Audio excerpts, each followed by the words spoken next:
Jeff, just want to let you know this is Pradeep on the phone. Okay, thank you. Hi, it's Carol Groom on the phone also. Okay, you'll probably have to identify yourselves just because I see the numbers and I'm not going to be able to match names to phone numbers that quickly. No worry, no worry. Ann Schneider is also on the phone, and I'm going to mute me because I'm also on emergency services call right now. So I'm on mute, but I'm here. Thank you. I will actually suggest that everybody mute themselves, except for example, the roll call coming up. But yeah, please mute yourselves unless and raise your hands if you want to speak. This is Jan, and I can't find how to set up my video. Looks weird. Ring is more difficult than Zoom the first time you do it. Oh, I've done this a zillion times. Here we go. Okay. Okay.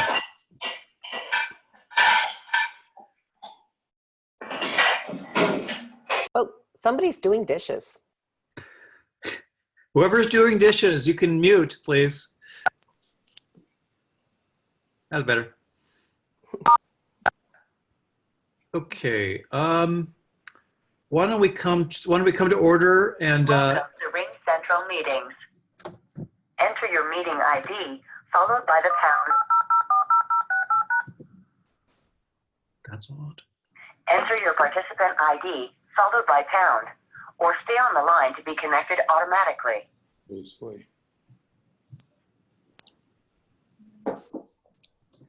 You are in the Ring Central meeting now. There are over 30 participants in the meeting. This meeting is being recorded. Okay. Whoever just joined by phone, can you mute yourself? And we'll come to order. And Anne, can you call the roll, please? Yes. All right. If you would please announce your name when I announce the jurisdiction. County of San Mateo. Carol Groom. County of San Mateo. Town of Atherton. Rick DeGolia. City of Belmont.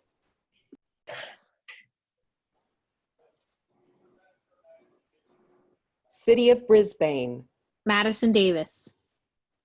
City of Burlingame. Donna Colson. Town of Colma. John Goodwin.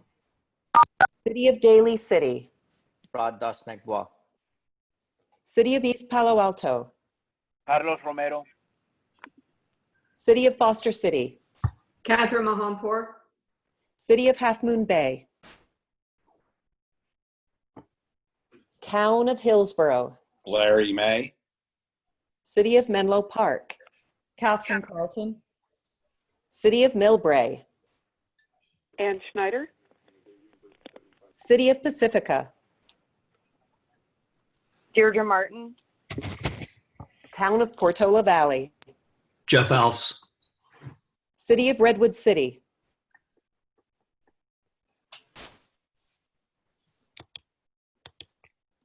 City of San Bruno. Marty Medina. City of San Carlos. Laura Palmer-Lohan. City of San Mateo. Rick Bonilla. City of South San Francisco. Laura Nicholas. Town of Woodside. Director Emeritus. John Keener. Pradeep Gupta. Pradeep Gupta. Okay, I've got both of the Directors Emeritus, and we do have a quorum. And Ian Bain from Redwood City is here as well. Thank you very much, Ian. Thank you. Okay, next up, we will take public comment. If anyone wishes to comment on an item that is not on tonight's agenda, they may do so now. I'm looking for raised hands. I do not currently see any. So seeing none, we'll move on to approve the, set the agenda and approve consent items. So moved. Second. Chair Jeff, this is Ann Schneider. Yes. I have a comment about consent item number 9. Okay. How do you want me to state that now? Do you want to pull it and we can vote on it Yeah. separately? If you could, that would be lovely. Thank you. Okay, so we will pull item 9 from the consent agenda and take a, we can vote then on the motion to set, motion to set the agenda and approve the rest of the consent agenda besides item 9. So Okay. moved. I'm sorry. Moved by May, seconded by Bonilla. Bonilla. Okay, motion by May, second by Bonilla. Jeff, this is Pradeep. Yes. There was a correction in the minutes of the meeting, last board meeting. I was present there, but it does not show that. Okay. We will add that. We will correct that, the minutes just to reflect that. Thank you. Okay. So the motion is to approve the consent agenda items besides item 9 with the corrected minutes, and we will take a roll call vote. Okay. If you would please announce yes or no when I announce your jurisdiction. County of San Mateo. Yes. County of San Mateo. Town of Atherton. Yes. City of Belmont.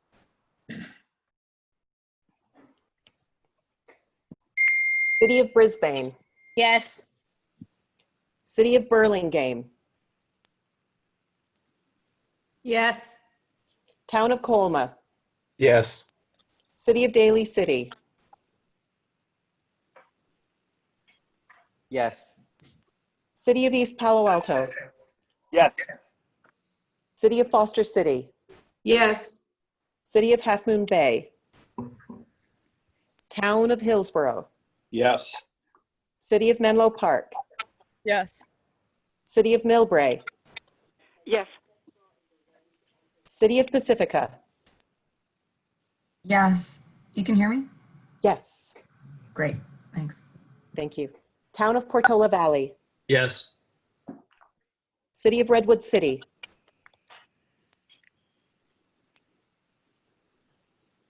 Yes. Thank you. City of San Bruno. Yes. City of San Carlos. Yes. City of San Mateo. Yes. City of South San Francisco. Yes. Town of Woodside. All right, the motion passes. Okay. Thank you. We'll then move on to the, I'm sorry, item 9. Ann, you wanted to comment on item 9. Okay. I know I'm only the alternate, but I ran today's agenda items past the city manager, and tomorrow, the city of Millbrae, we're having our a budget review and looking at what, well, frankly, the loss of money Millbrae is going to feel during COVID and the unknown of what the next 3 or at least the first quarter of the next fiscal year would be. And our request is, while we agree that the hiring of a public affairs, I don't have that agenda item pulled in front of me, but the contract is important, but we think that the optics at this time may not be the best, and we would like to ask that this item be moved into second quarter of next fiscal year, because by then all of the cities will have a better look. It will just be difficult at this point to explain to our residents, many of whom will still or possibly still be out of work then. And frankly, thank you so much for the action you took last month and this month in continuing to give money back or credit back to the care people. But the optics just aren't good right now for us to be spending money on marketing ourselves. So that's just a request from the city of Millbrae. Okay. Does staff want to comment on Ann's comment? Yeah, I believe KJ is on the call. KJ, are you available to comment? Yes. Can you hear me? Yes, thank you. Okay. So Darren Good has been doing public relations consulting for us since last December, and this is a request to extend his contract. He has served us well in terms of responding to media queries, also creating content for us, doing a lot of writing that is beyond public relations, but it expanded beyond the public relations work. Helping with basically creating press releases, drafting op-eds, not all of which get picked up, and supporting basically Peninsula Clean Energy with its media relations. He has, and we have invested a fair amount of time in him and getting him up to speed on our organization. And this is an extension of that contract, and it, albeit at a reduced rate from the previous contract. So I would like to advocate that we do move forward, of course, but it's up to the board. I understand that. Given that we are fighting to make sure that we don't have to lay off staff, you know, PC will do as it will, but Millbrae will be a no vote for this. Okay, and I would like to let people know that, you know, we cities, or all of the expenses that we have are from the earnings that we have from our customer payments. So we're not taking any money from cities for what we're doing. There's no tax in the cities. And in fact, we're, you know, giving back as much as we can. It's important that we continue to state our message, especially as you'll learn later on tonight when we talk about the PCIA and what's going on there. It's very important for us to have a good public relations process and continue to spread the word about CCAs. I can agree with you on the PCIA. Again, just it's going to be tough economic times, so thank you for your time. We're still a no vote. Thank you.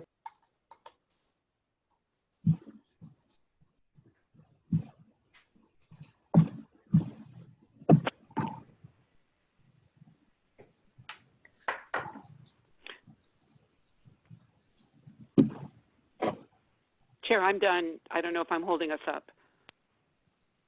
Is the chair ready for a motion? Jeff, you're muted. You're muted, Jeff. Okay.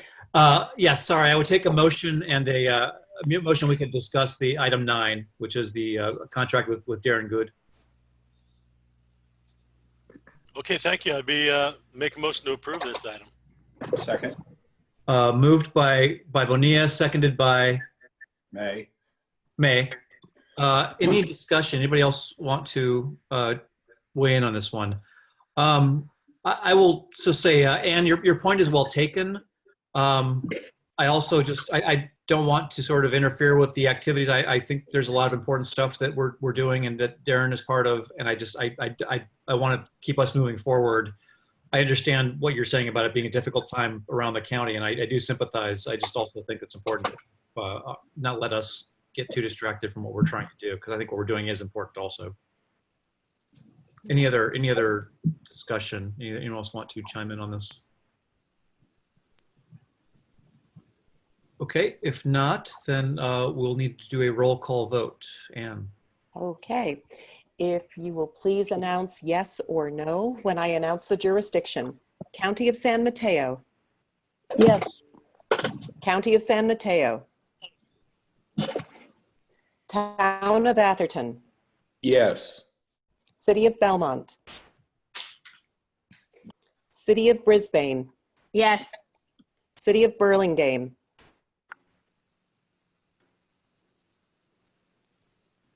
City of Burlingame. Maybe we lost. No, I'm here. It's my mute button wouldn't unhit. Okay. Sorry. So yes, sorry. Just give me a moment here. My iPad is. All right. Thank you. Town of Colma. Yes. City of Daly City. Yes. City of East Palo Alto. Yes. City of Foster City. Yes. City of Half Moon Bay. Town of Hillsborough. Yes.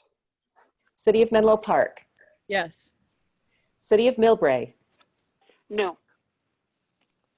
City of Pacifica, Yes. Town of Portola Valley, Yes. City of Redwood City, Yes. City of San Bruno, Yes. City of San Carlos, Yes. City of San Mateo, Yes. City of South San Francisco, Yes. Town of Woodside. Okay, the motion passes. Okay, thank you, Ann. That moves us on to my report. I'm going to share one thing, which is that Ann, can I share my screen for a minute? Or Andy, I might. Oh, there you go. Okay. So, session 2 of the Haas School of Business's Power Conference was held on last Friday. So I shared a little bit about the last one. Sorry, I'm trying to find the right thing to share here.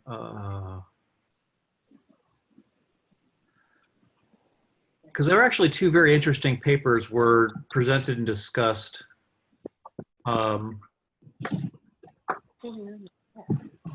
Oh, bear with me, sorry. Okay.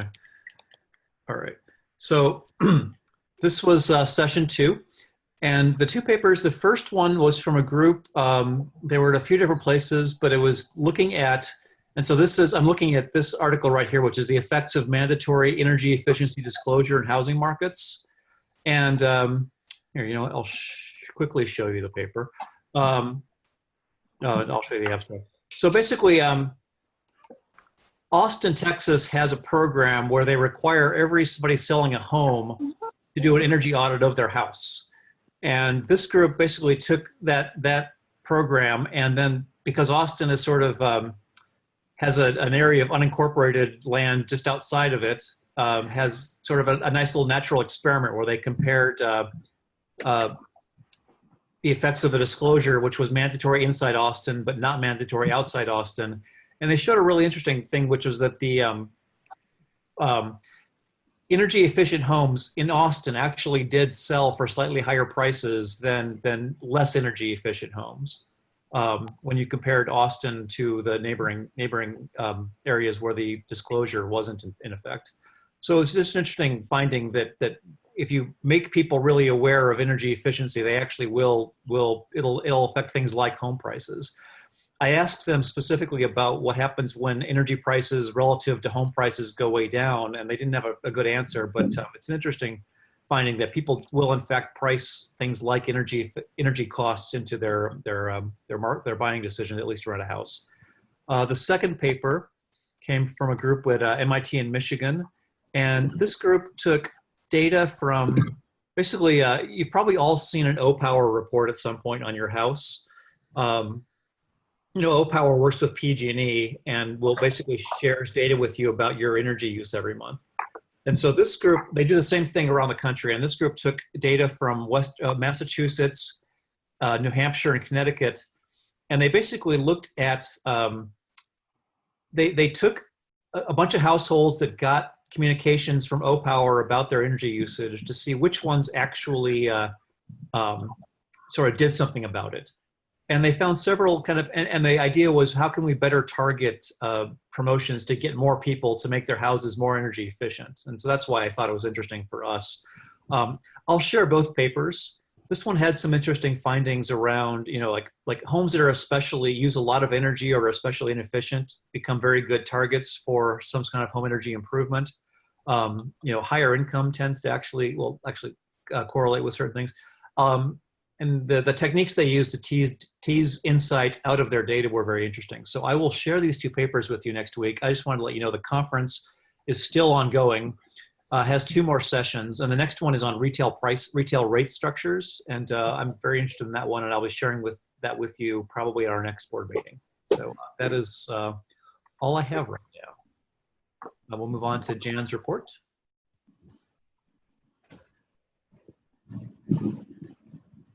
Okay, thank you. So first of all, happy day after Earth Day. our 50th anniversary. So of Earth Day. So we've been seeing beautiful blue skies the last few weeks, less cars on the road. And unfortunately, we didn't get to have all of our wonderful Earth Day activities this year, but we did have a really good op-ed written by Dave Pine and Jeff Alfs, which Darren Good helped put together. And that was published in the Almanac yesterday. And it was also published in our PCE newsletter, and we'll be sure to include that in tomorrow's weekly newsletter that we send out to the board. So for next slide, please. So this is what I'm going to be covering today: staffing, our credit rating from Fitch, reception from our bill credit, bankruptcy update, COVID-19 update, the Merced update, and upcoming meetings. So the next slide, please. So we have made an offer and it's been accepted by Matthew Rutherford for our new regulatory analyst. He will be joining us on June 15th. We don't know if he'll be joining us in the office or remotely at that time. And he's coming to us from Stowe, Vermont, where he's been doing similar work for the Stowe utility. We are still recruiting for the manager of distributed energy resource strategy, and we're actually in the process of interviewing the top candidates for that position at this time. Next, please.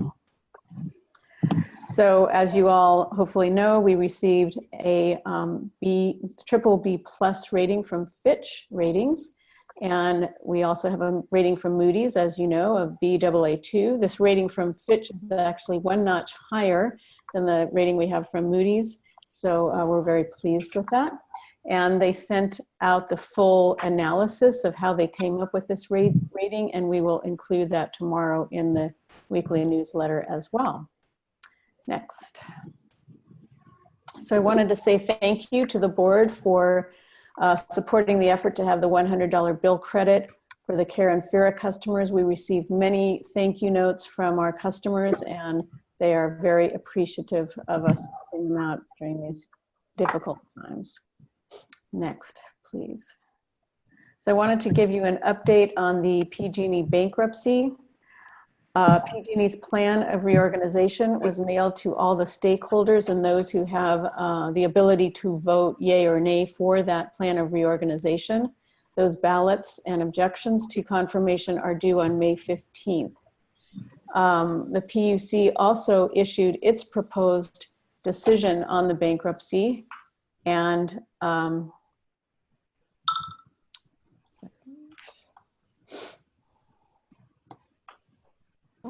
so it adopts, a month or so ago, CPUC President Batcher put out a number of proposals of what she wanted to see in the plan, and most of those were included in the plan, and so it adopts most of her proposals.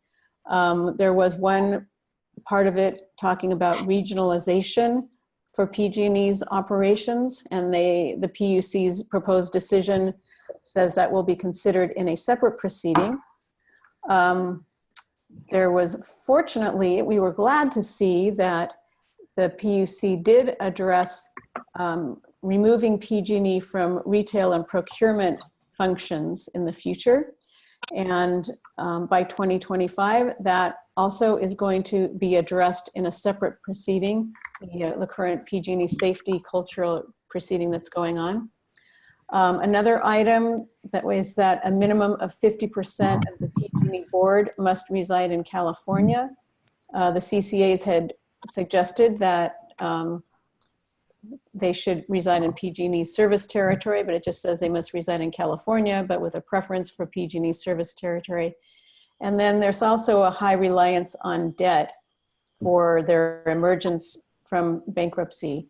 And the group that is being led by Mayor Sam Liccardo, which was advocating for a totally different kind of plan, is concerned about this because a significant amount of its future operations relies on this debt, which is likely going to be junk bonds.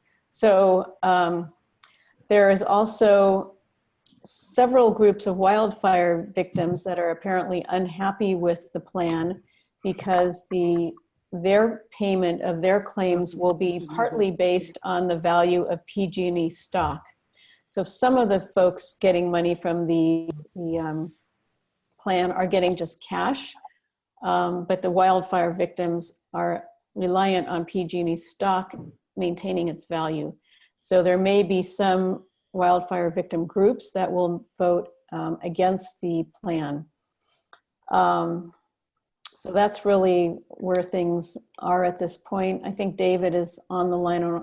David, I don't know if you would like to add anything more about this this plan. I think you did a press very release nice has job been, covering it. I'm going to say something. issued on the council's, the PUC's proposed decision. We will include that also tomorrow in the newsletter to the board. Yeah, Jan, you did a I see great David job. there. You're on mute, David. No, I hear him. Yeah, I'm speaking.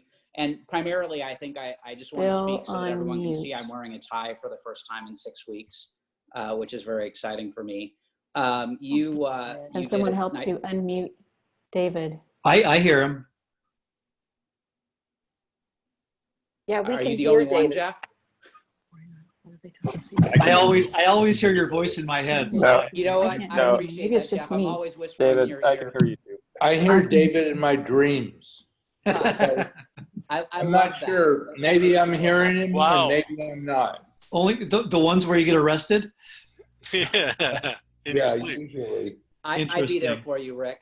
The only thing I would add very briefly is that our outside counsel, Winston and Strawn, which is carefully monitoring the bankruptcy, strongly believes that the bankruptcy plan is going to be confirmed.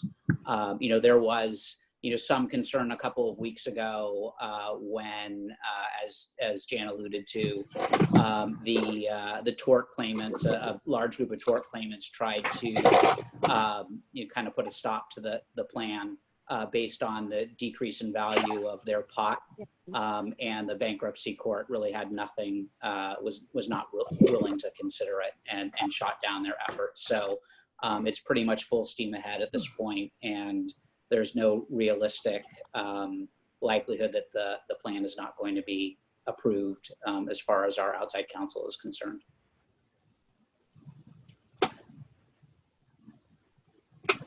Thank you. Thanks, David. I don't know what was wrong with my system. I couldn't hear it, but what you said, but I'm sure it was great. You might be better because of it. There is a lot of background noise. Many people are not muted.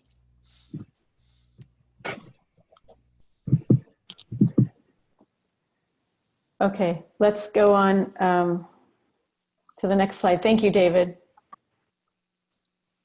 So I wanted to go through more analysis that we've been doing on the load impact of the COVID-19. We went over this with you last month, and we continue to do work. And wanted to thank the Power Resources team for this analysis, and particularly Mehdi Shariari, who is one of our newer employees who's been doing an awesome job on this analysis. So if we go to the next slide, please. So we are monitoring each week what the impact is on our load and by different customer classes.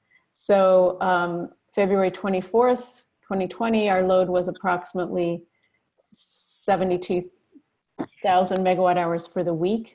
For the latest week, it was down to about 62,000 megawatt hours. I'm gonna have to go look on something else here.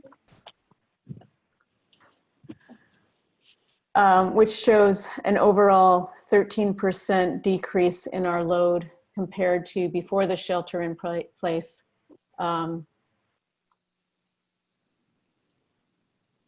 Last time. During the week of April 6th,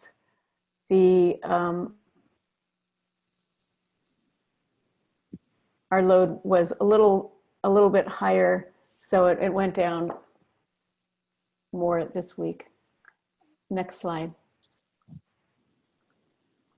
And this just shows the different customer classes and kind of in a bar chart. You can see over time how the load has been going down. So there's been a further 5% decrease in our total load this week. It could be due to warmer temperatures, that people aren't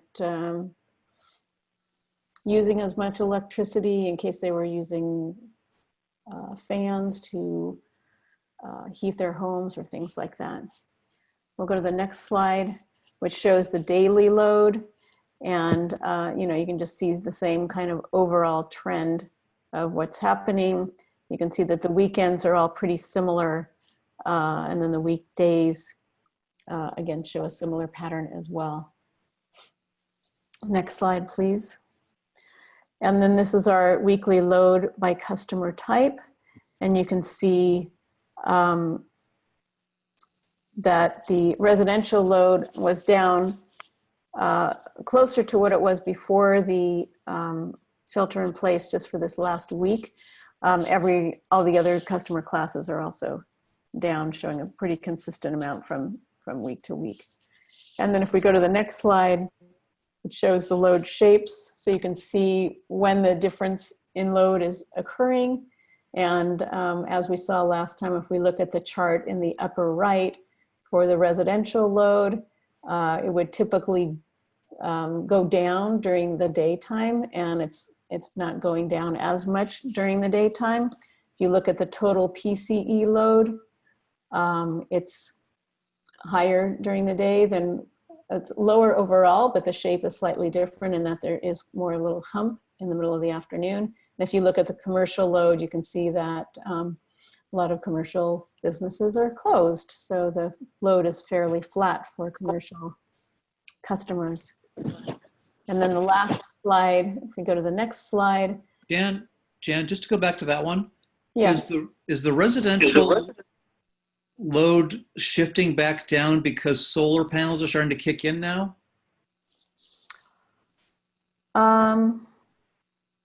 So net load is going down even if just the demand inside the house is still above where it was in February? Yeah, I don't think we really know. The temperatures were warmer this last week. Yeah. So, I'm not sure how many people are using electric heat versus gas heat, and would probably affect their gas usage. But yeah, I don't know that we can make any conclusions yet. I don't think we have. It's just really interesting data. Sorry, but go on. Oh yeah, it's all really interesting. That's why we're showing it to you. And then the last one is, looking more closely at the residential and showing that the residential load was less this week than it was the last couple of weeks. We're not exactly sure why, but it's still higher, and the shape is different than what we saw before when people were not spending all of their time at home. Mm-hmm. Mm-hmm. Interesting. Okay. Yeah. Okay, and then the next slide, just a quick update on Merced. We were initially scheduled to present to them on March 18th. It's been delayed until May 20th. We're trying to reach them to see if that is still actually going to happen. And we have not heard yet. We did have a board subcommittee meet regarding governance and JP and synergies, and the Citizens Advisory Committee discussed the issues about expanding to a new jurisdiction as well. So we'll give you more data and more information on that at another time. And then the last slide is just our upcoming meetings. So we will continue to be holding these by video and teleconference as the shelter-in-place orders have not, there is no date for when the shelter-in-place will end. So we're assuming we're going to keep meeting this way. So I'm happy to answer any questions that anyone might have. Okay. Any questions for Jan? If you can raise hands on the Zoom app, that's helpful. Just I can't see everyone at once. Okay, Laura has her hand up. Go ahead, Laura. Yeah, thank you. Nice report, Jan. I appreciate it. I'm just struck by the fact that just given the number of businesses that are deemed essential, which seems fairly low, that the drop in energy usage wouldn't be greater. Can you comment on that? So the drop in energy usage by our business customers? Yeah, it just doesn't, it seems, it's surprising me that it's still as high as it is. So I'm just wondering if you can comment on that. Yeah, I think what we're seeing is that it's kind of just a base load, you know, so what you see at nighttime or on the weekends is pretty even, and it usually goes up during the daytime when people are in those offices. So I think it's really just kind of a base load level, but I mean, it is pretty significant. If we go back to slide 11 and we look at the percent change, especially for medium commercial down 25% and small commercial down 25%. I mean, that's pretty significant decrease. I mean, there are some businesses that are high energy users, like grocery stores and places like that are certainly open and doing lots of business right now. So it's more like the offices that are closed. Of course, a lot of restaurants are closed. Having audited a lot of commercial buildings' energy use, I can tell you that the amount of energy buildings use when they're not actually being used is disappointingly high. Yeah, that's what I'm learning right now. Yeah. Thank you. Thank you for sharing. Sure. Any other questions for Jan?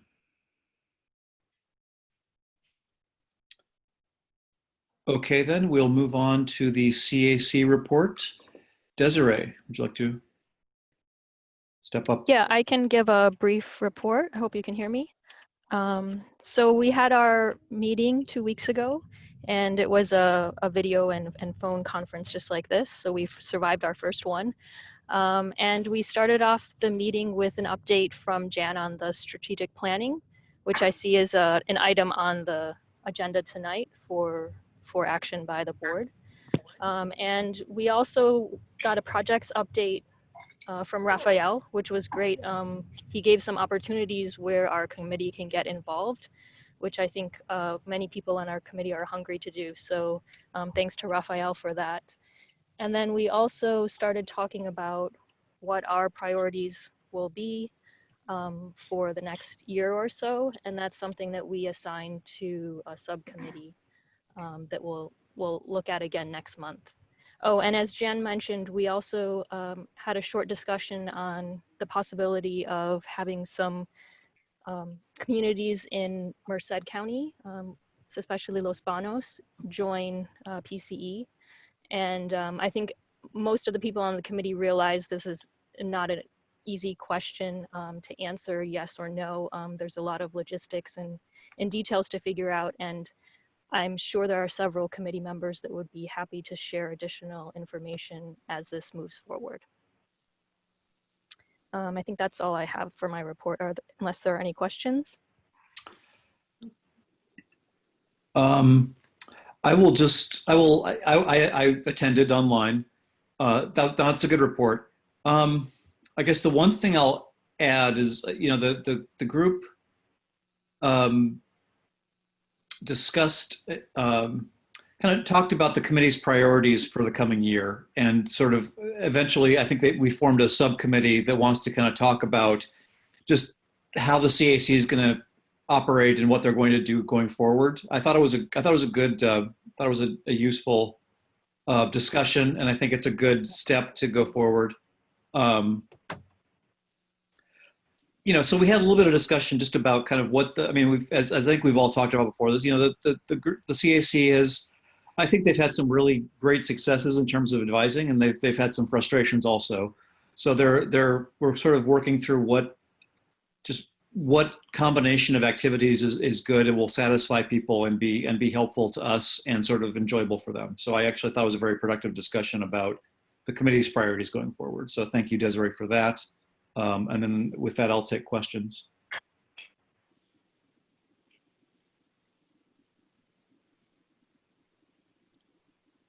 Okay, I do not see any, so I will move on.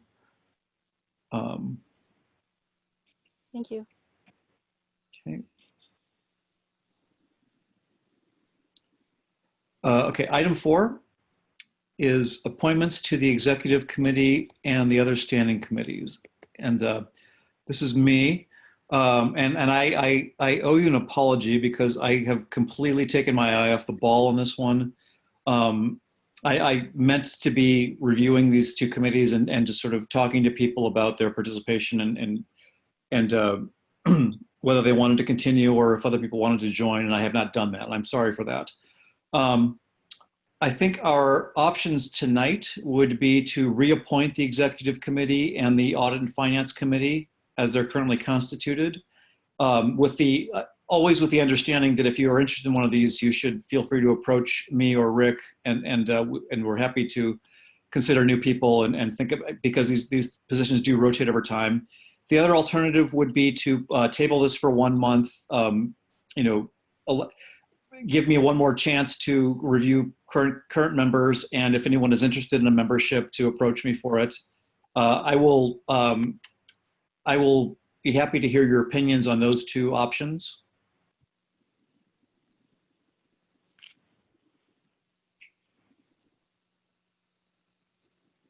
Jeff, this is Rick Bonilla. Yes, go ahead. I'm fine with continuing it for 1 month and letting you do your work, and then we can do it then. Okay. Laura's got her hand up. Go ahead, Laura. Yeah, I concur with your recommendation, Jeff. I'm comfortable with how you'd like to proceed.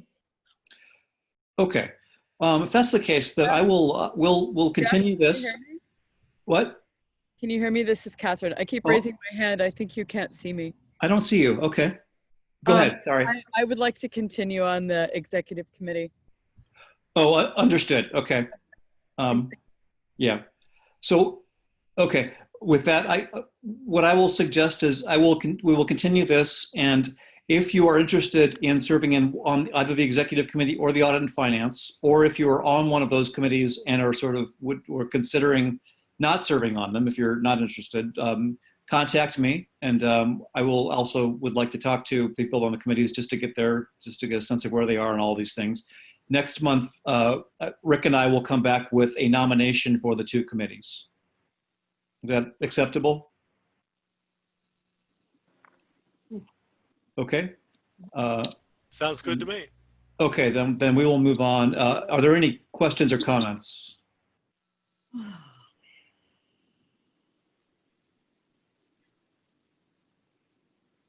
Okay, I don't see any hands up, but if you want to just shout out, I'm happy to allow for a breach of decorum. Okay, I don't see anything out there. So that brings us to item 5, which is new PCE rates based on the PG&E rate update. Is this Jan, Leslie, or both? Leslie will be giving this presentation. Take it away. Hi. Hey there. Okay, if I can get the first slide and the next one. Yeah. Okay, so we are going to be adjusting our rates in accordance, or we'd like to adjust our rate in accordance with the May 1st update from PG&E.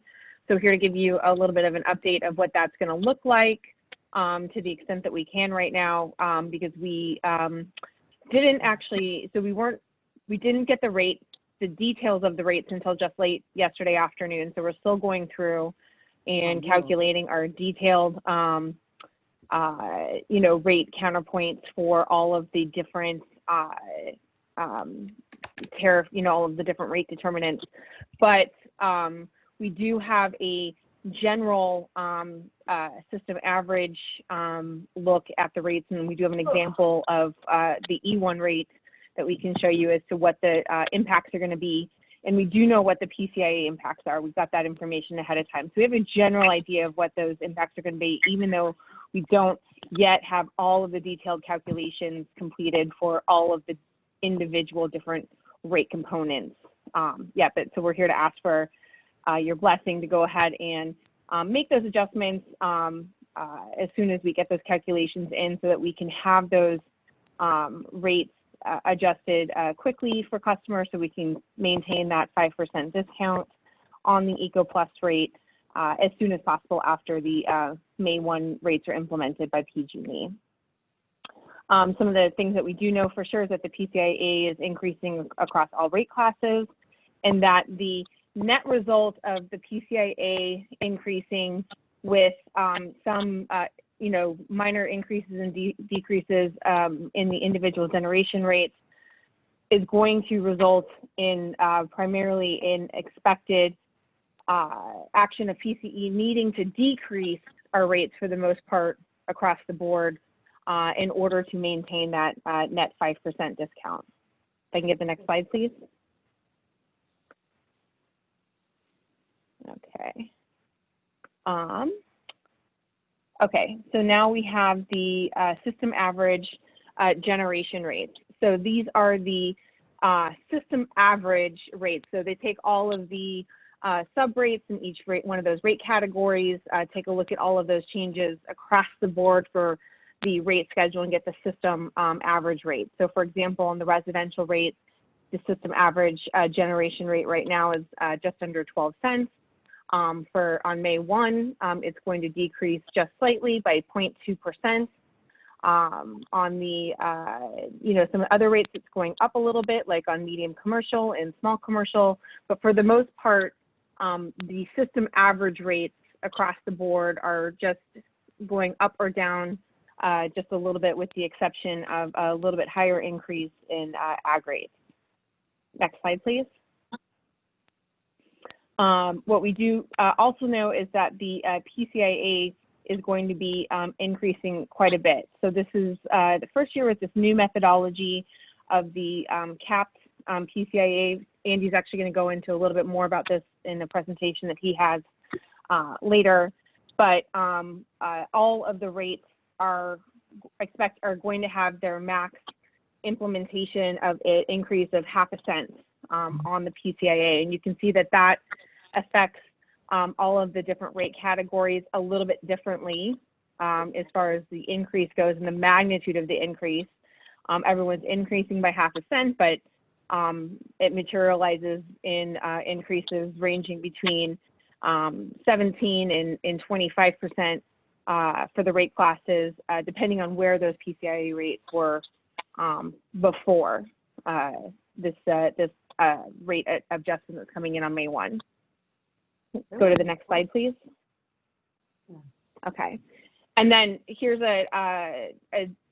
showing the system average bundled rates for PG&E. So these are, if a customer was taking bundled PG&E service, this is what a combined rate change would look like, incorporating the generation increases and the T&D increases. So if you remember back a couple slides before, when we just showed the system average on the gen rates, the increases and decreases were very narrow, less than 1% or around 1% for most of those rate categories. And here you can see that the system average bundled rate is actually quite a bit higher across the board. So what does this tell us? It tells us that the T&D rates for all customer classes are actually increasing quite a bit. T&D rates don't factor into PCE's rate-making process, but it's just good to understand what customers overall are going to be experiencing with regards to new rates that are going into effect May 1. If I can get the next slide, please. Okay, and then so here's an example of what we're expecting to see for E1. E1 is the residential rate that most of our customers are on currently. So in our current rates, the current rates that are in existence right now, PG&E generation rate is at 11.7 cents that we saw before. There's a PCIA of just under 2.7 cents with a nominal. Oh, can we go back to the E1 example?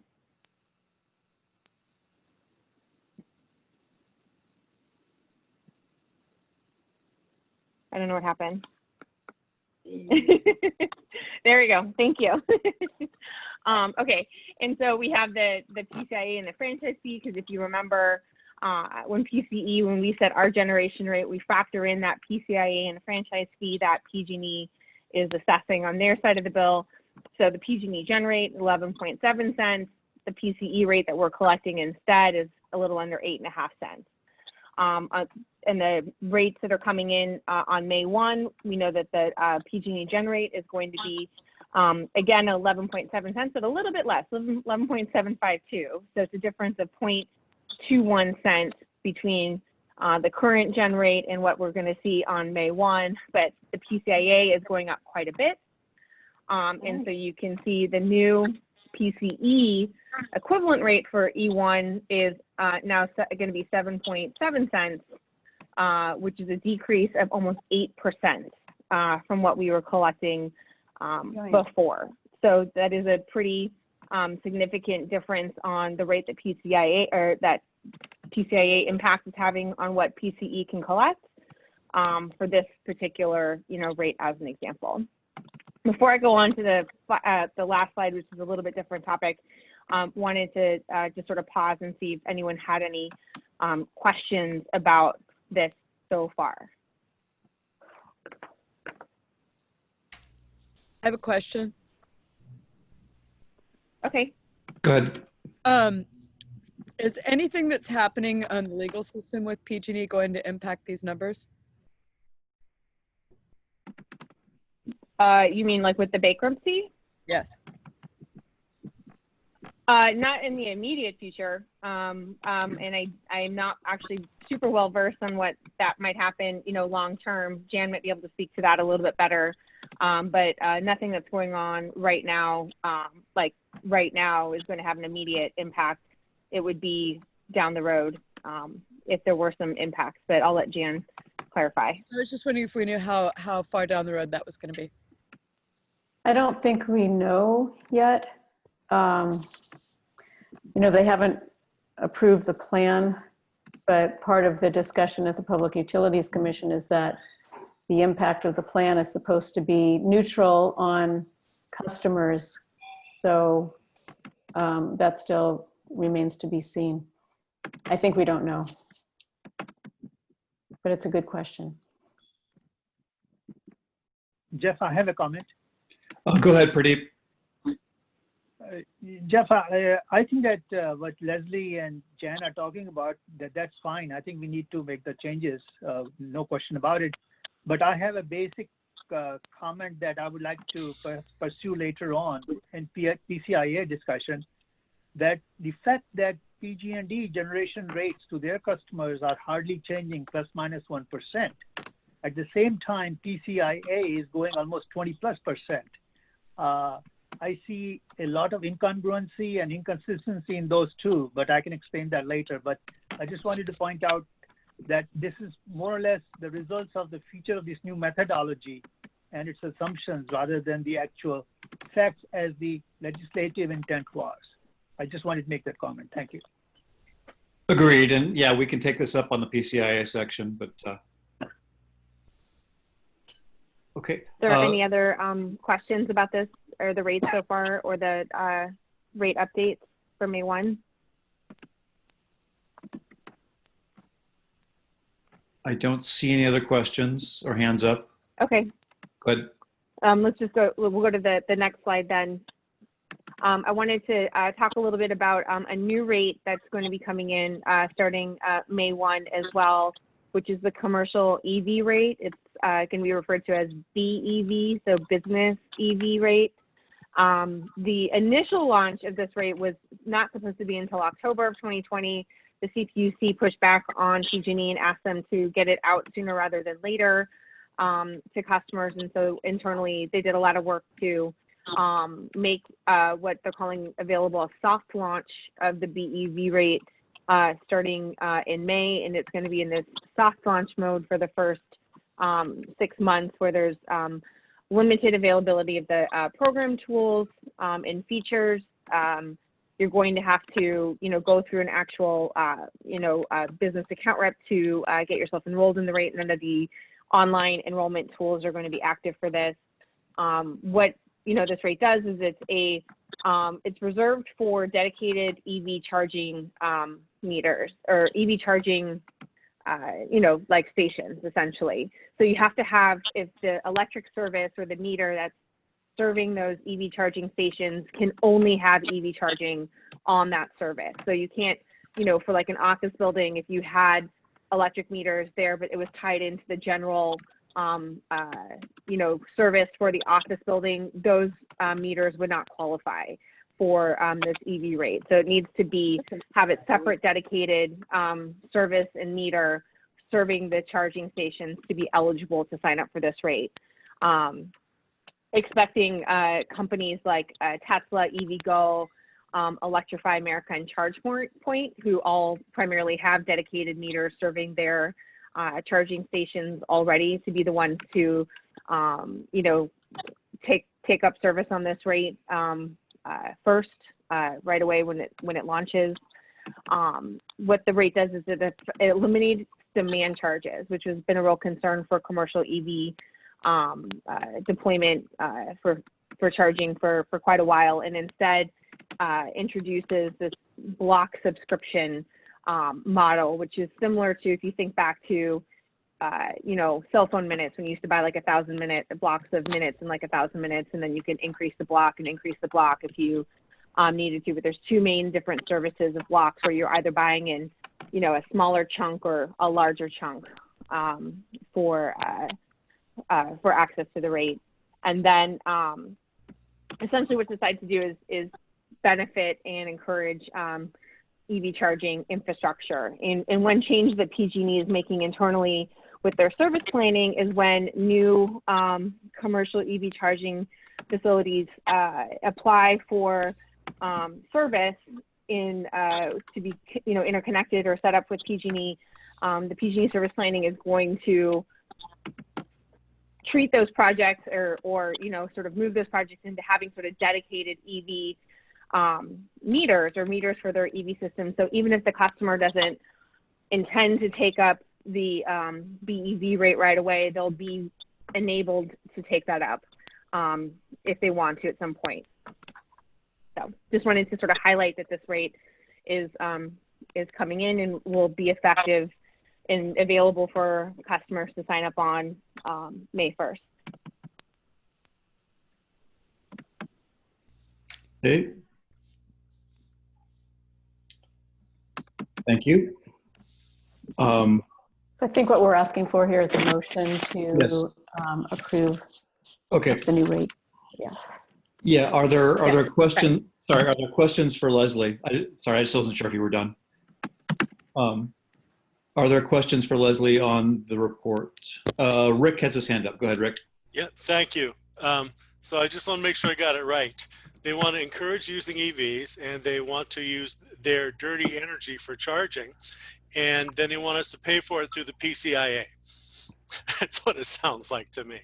You know, things shift around in so many different directions. They give with one hand, they take with another. I really don't trust these people at all, but I'll vote for it. Thanks. Other questions on the item? Is there any public comment on the item? And I don't see any hands raised, but if you do want to comment, please speak up. Yes, this is Mark Roost. Hi, Mark. Go ahead. Okay. To what Rick just said, I had submitted a question. I don't see a hand raising place. So anyway, I had submitted a question. Could they use cell phone solar PV on roof and canopies to reduce the amount purchased from PG&E? And, you know, a side note, could PCE encourage that? Does that new tariff control how customers use the electricity they harvest on their own roof? Is there anything that PG&E could do to strike back at CCEs or individual solar customers from going whole hog on the solar in order to get out from under that triple stack of charges from PG&E?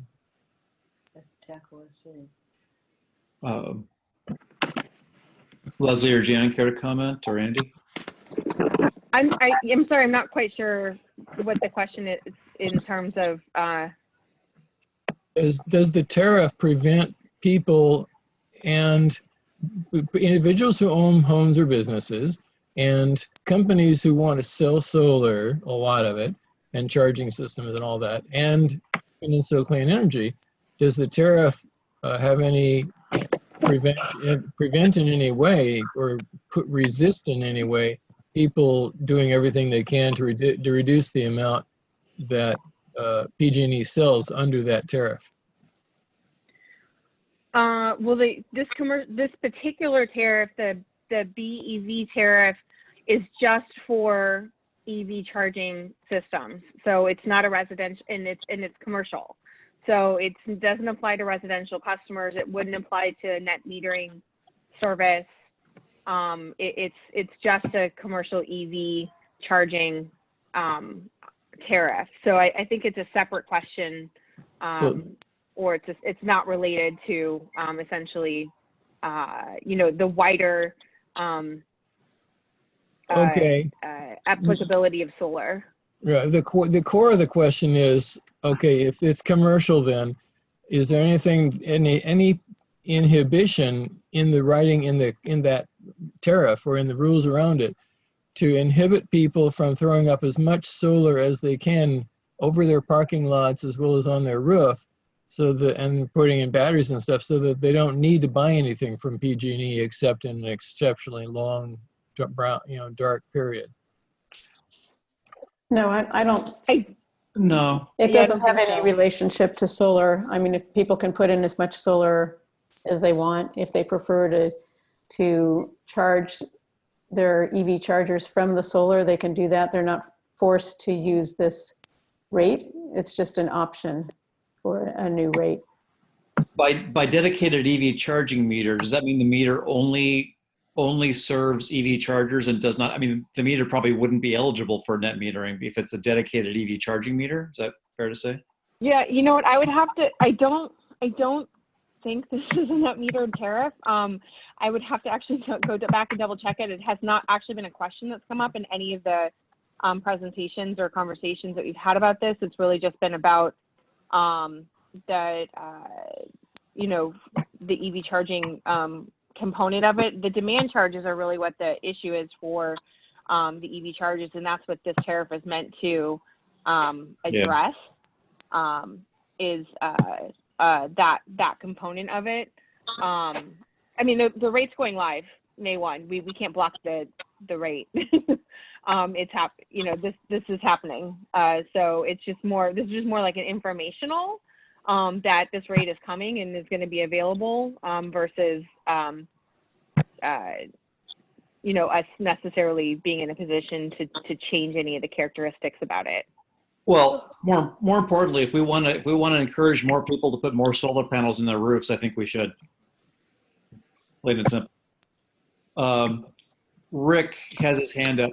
Yeah, if we're ready, I'm ready to make a motion. Go ahead. It's the motion to approve. Second. Carol Groom will second. Okay. Okay, moved Bonilla, seconded Groom. Any more discussion? Okay, roll call vote then. Okay, I had to unmute myself. If you would please announce yes or no when I announce the jurisdiction. County of San Mateo. Yes. And also yes from Dave Pine. Some people need to mute. Oh dear. And social distance. Town of Atherton. Yes. City of Belmont. City of Brisbane. Yes. City of Burlingame. Yes. Town of Colma. Yes. City of Daly City. Yes. City of East Palo Alto. Yes. City of Foster City. Yes. City of Half Moon Bay. Town of Hillsborough. Yes. City of Menlo Park. Yes. City of Millbrae. Yes. City of Pacifica. Yes. Town of Portola Valley. Yes. City of Redwood City,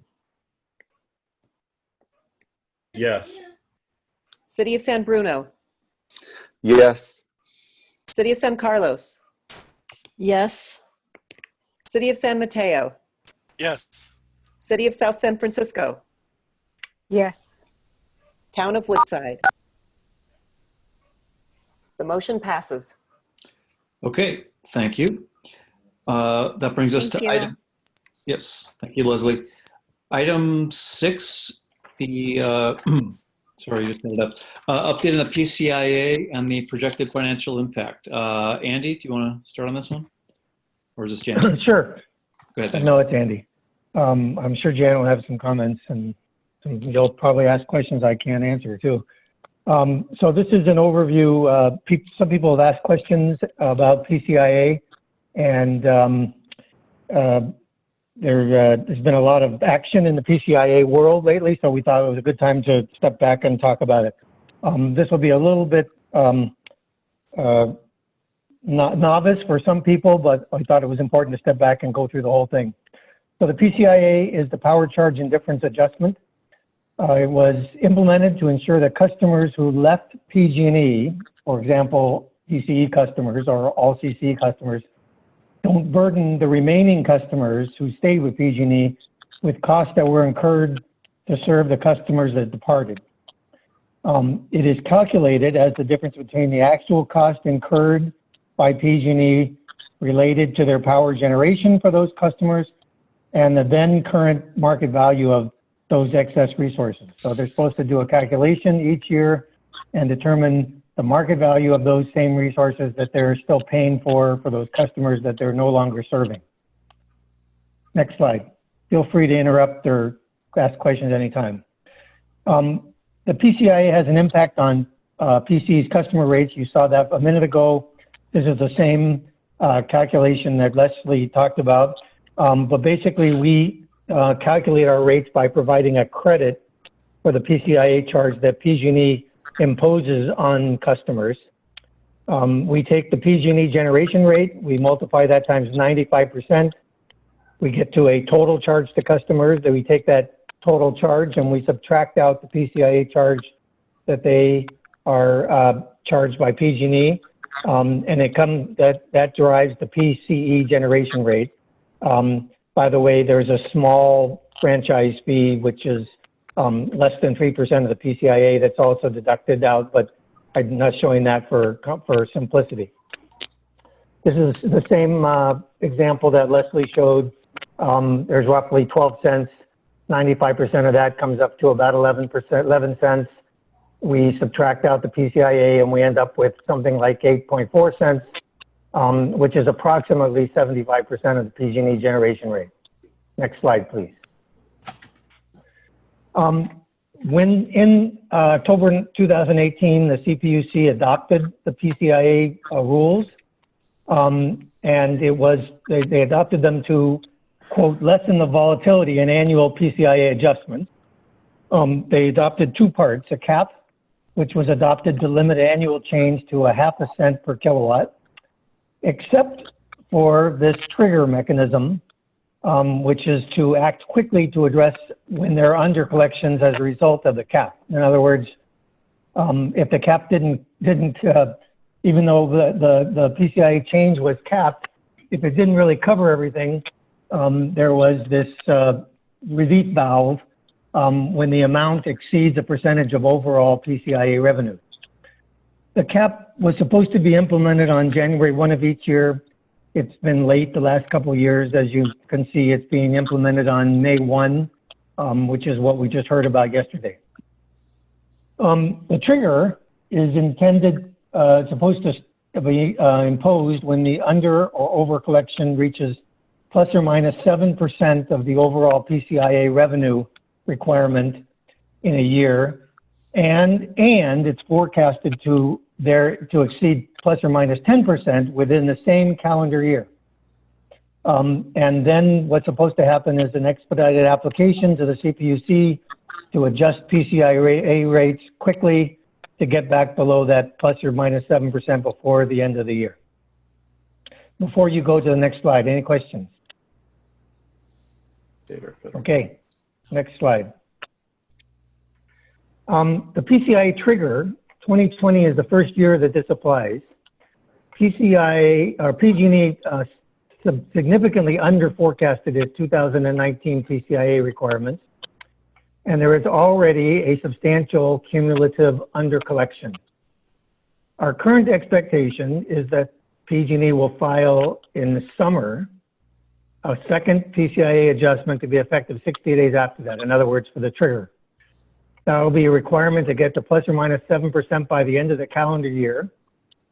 Since they'll file in September, or the summer, and there's 60 days, that would only leave 3 months in order for the PCIA adjustment to apply to get back to the point plus or minus 7% in the current year.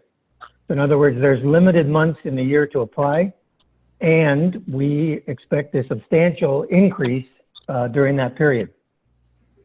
Next slide, please. For May 1, Leslie went through this, I'll go quickly. PG&E generation rates are expected to increase by about, on average, 0.4%. Some are higher, some are lower. The range of decreases, the range is from down 1% to an increase of 5.4%. The PCIA is expected to increase an average of 0.5 cent. And as Leslie mentioned, the range of increase is 15 to 25% from the current PCIA rate.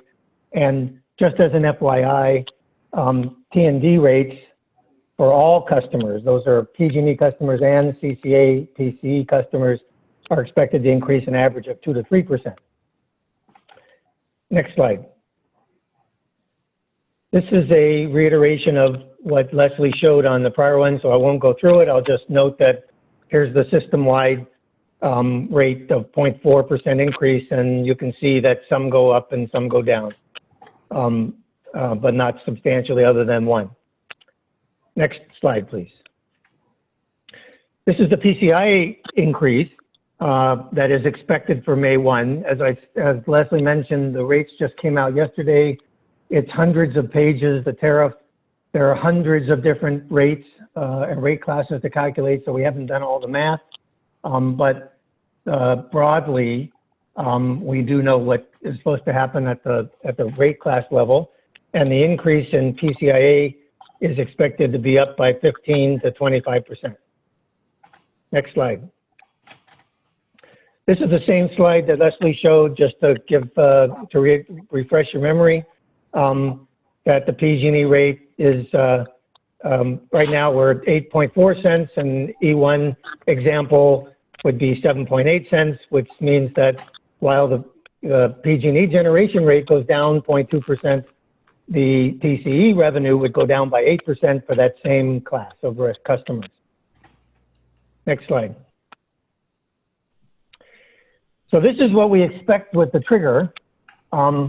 The PCIA trigger for October 1 is expected to go up by 58% across all rate classes, 3 to 4 times the cap rate, which is 15 to 25%. And while we don't have details about each one, since we don't have the calculation, we do have an expectation and a forecast for what we believe that the under collection will be, and the implementation of the trigger if it's imposed. So they're pretty substantial, but only for those 3 months of October, November, and December. Next slide, please. So we have been working on a budget. We're supposed to present to a budget draft to the Audit and Finance Committee and to the Executive Committee on May 11th, and we are expected to bring a draft to the board at the end of May. But we have a number of assumptions built in, although we're still working on them. What we've assumed at the moment is the PCIA trigger will increase by 58% for those 3 months. We've also assumed on January 1 that PG&E generation rates will increase by 2%. As we mentioned before, they're right now expected to go up by 0.4% on the May 1 rate. We use an outside service, so MRW does rate forecast, and they're predicting 3 to 4%, so we've assumed something less than that. We have assumed that the PCIA will go up its cap rate of 0.5 cent.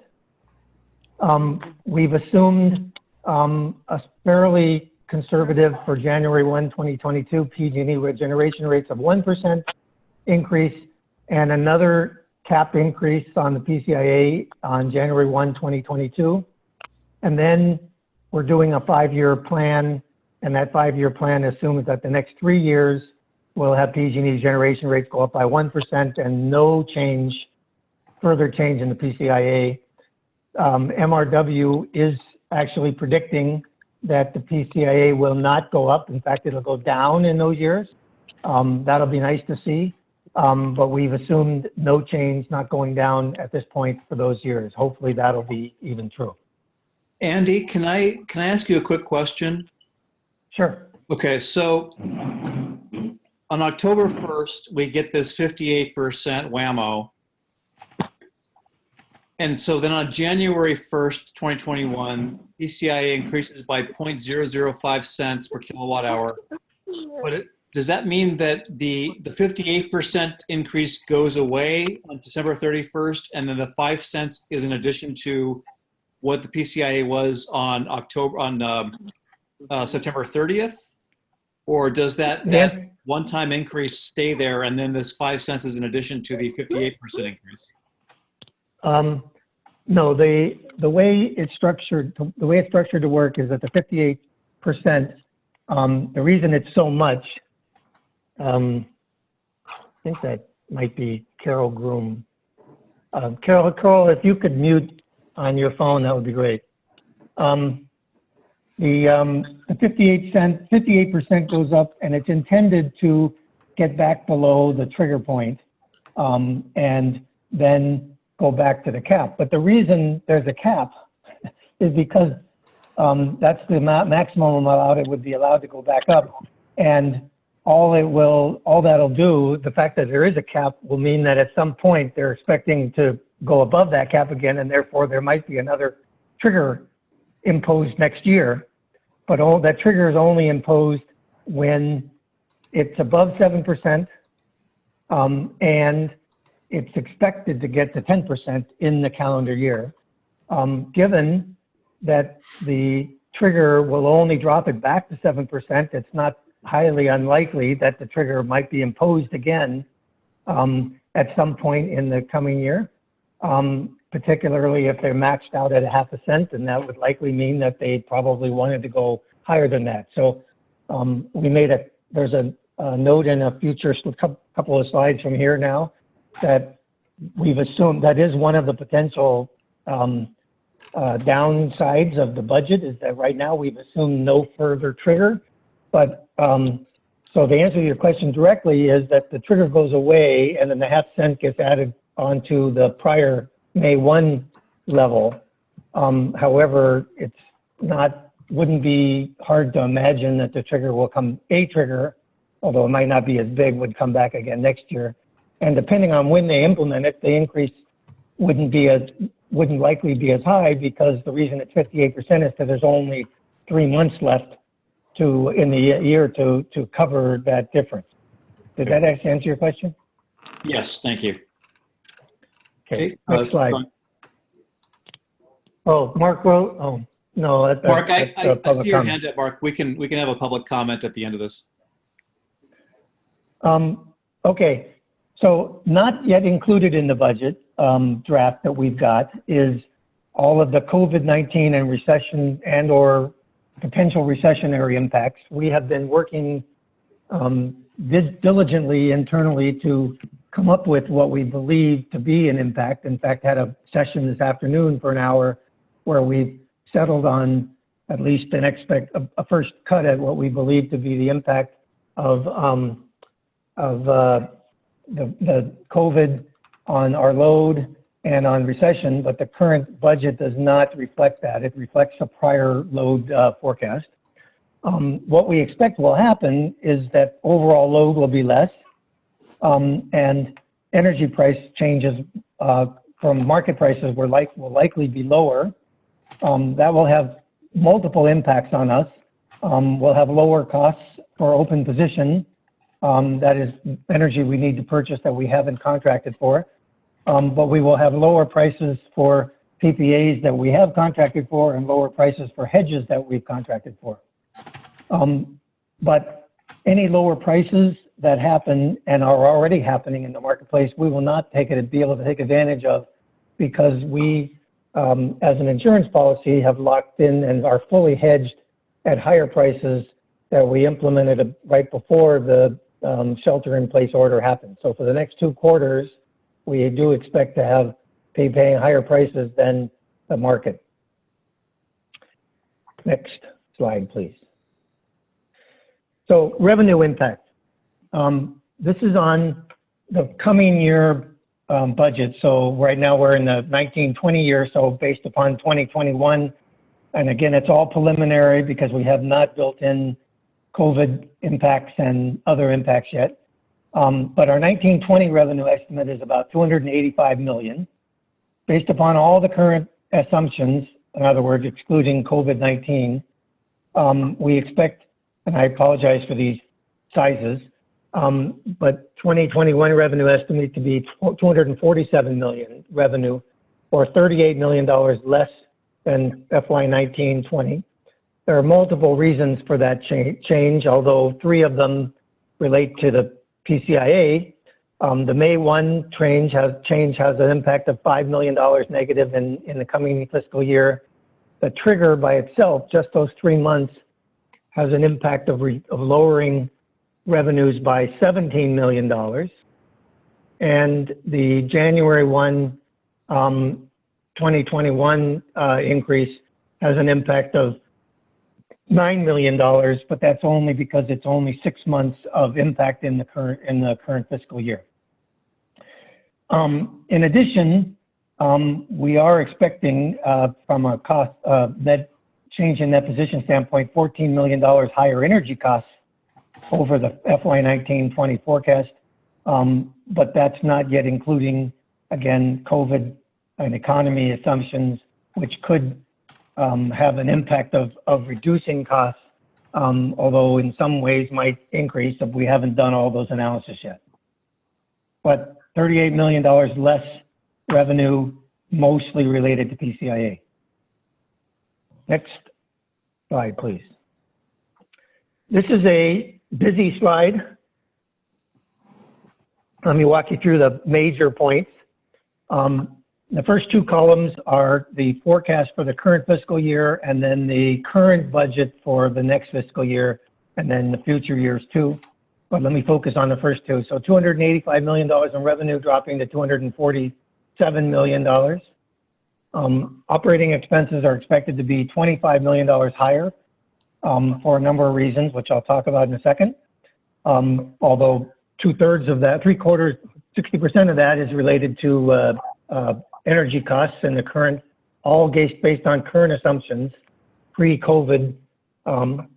So operating income is expected to change from about $60 million down to operating into -$4 million. And the change in that position is in the highlighted green is expected to go from $62 million down to a -$2 million. At the bottom in the little tables, I'm reiterating pretty much what I said on the prior slide, which is that the impact of the January 2021 cap increase will have an impact of $9 million revenue decrease and $17 million per year, the same amount roughly in the cap increase in the next year. And I mentioned or reiterate the PCIA trigger increase, which is $17 million revenue decrease. Next slide.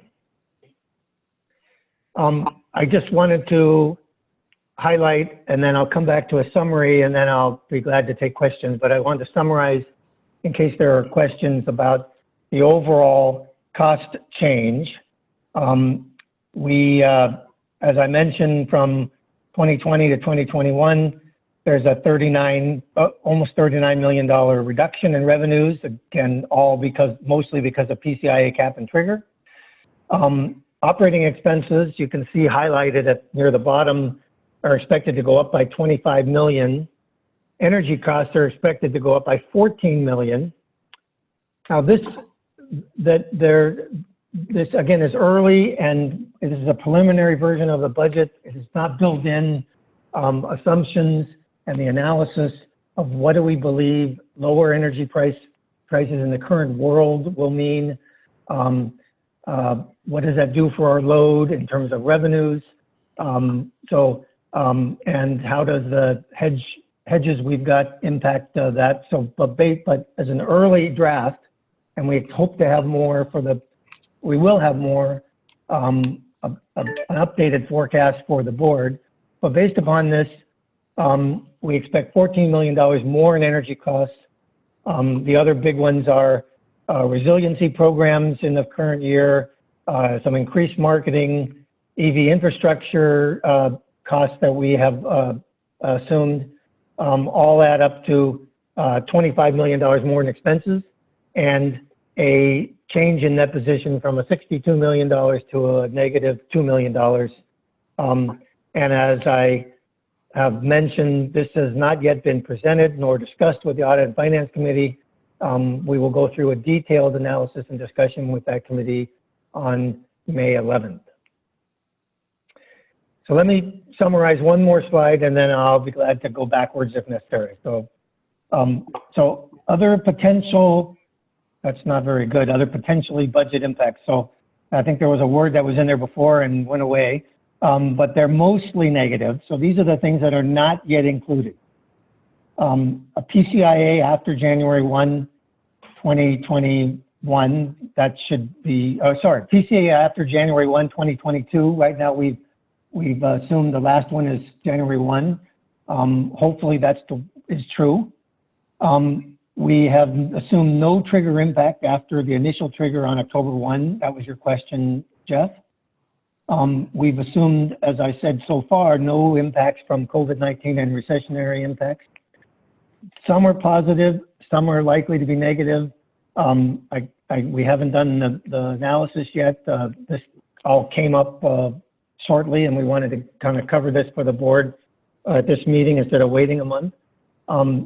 The change in load is likely to be negative impact to PCIA because of revenues.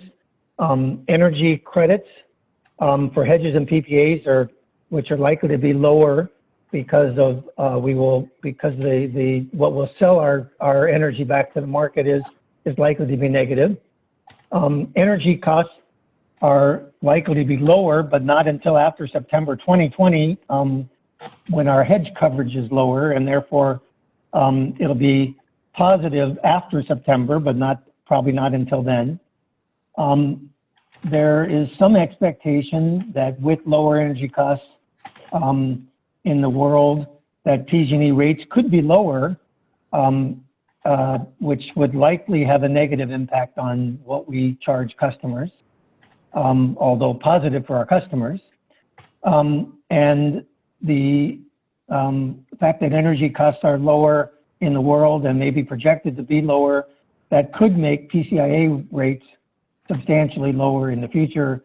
And we don't have really any way to really model that at this point until MRW provides a new forecast for us in a few months or so.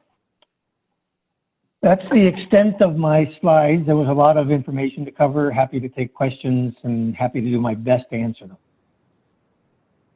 Okay, thank you, Andy. So what I will do is I will take questions from board members first, and then public comment, and then we can discuss. So first, are there any questions from anyone about this presentation from the board? Jeff, I have a comment. Go ahead. Yeah, I just wanted to say that, as I mentioned previously, that I find the directions of PCIA and the average cost of energy to PG&E customers are not very consistent, and I'm going to be doing a little bit more analysis, and I would like to discuss this further at the legislative committee.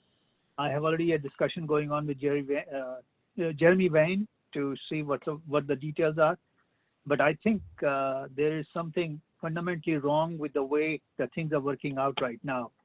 But I think the presentation that Andy made, that was fine. It was great. And we certainly are facing much more uncertain future rather than what we did last year because of the markets and COVID-19 process going on. So I like to just continue paying an attention to this PCIA. It's very unfortunate that both PUC as well as Sacramento are almost fatigued in talking about PCIA, and they would rather have it go away. But for CCAs, it is our lifeline, and I think we need to pay close attention to it. Thank you. Thank you, Pradeep. I see Laura has her hand up, and then Rick. Thank you. So I appreciate the very thorough presentation, Andy. Very sobering perspective. Can you share with us your view on, how conservative are these numbers, as well? What's the expected frequency with which you're going to be evaluating the financials? It depends on which ones you're asking about conservative. Our PCIA assumptions, other than the fact that it's possible that PCIA could go down as a result of COVID/recession, our PCIA assumptions are not conservative. In fact, I think they're maybe optimistic because I think it's possible that the trigger could happen next year, which would surprise us in the negative. The second part is I don't completely have a feel for what all the pluses and minuses that'll happen as a result of the work we've been doing to put stakes in the ground about what we think is going to happen for energy costs going in the near term, while shelter in place, after shelter in place, on a ramp up period, and how long, and then also the same thing with our load. We've settled on some assumptions, but assumptions are definitely going to be wrong, and the question we'll only know how wrong they are in 6 months to a year before we know. So we feel like, but at this point, we haven't modeled what the impact is. So I wouldn't say we're conservative or aggressive on any of those because I haven't modeled them yet. But I guess if I was guessing, I don't want to guess. Never mind. I'm not going to guess. I'm not going to guess for a week at least. Understood. Thank you. I appreciate that. Okay. Rick D had his hand up. Go ahead, Rick. So I think that the critical issue here is that now that PG&E has a solution to their bankruptcy, they are being totally manipulative. And it's clear that they are reducing what they consider their costs of generation, which adversely affects us, and they're increasing the PCIA, which is a disaster to all CCAs. It's a completely political issue. I think that Andy's analysis is good. It deals with what we have in front of us, and that's what you have to deal with. But we need a legislative solution to this PCIA. We talked about that 2 years ago, and we decided that there wasn't the will at the legislature to deal with it. I think we now need to push for it because this is a disaster. This PCIA should be going down, not going up.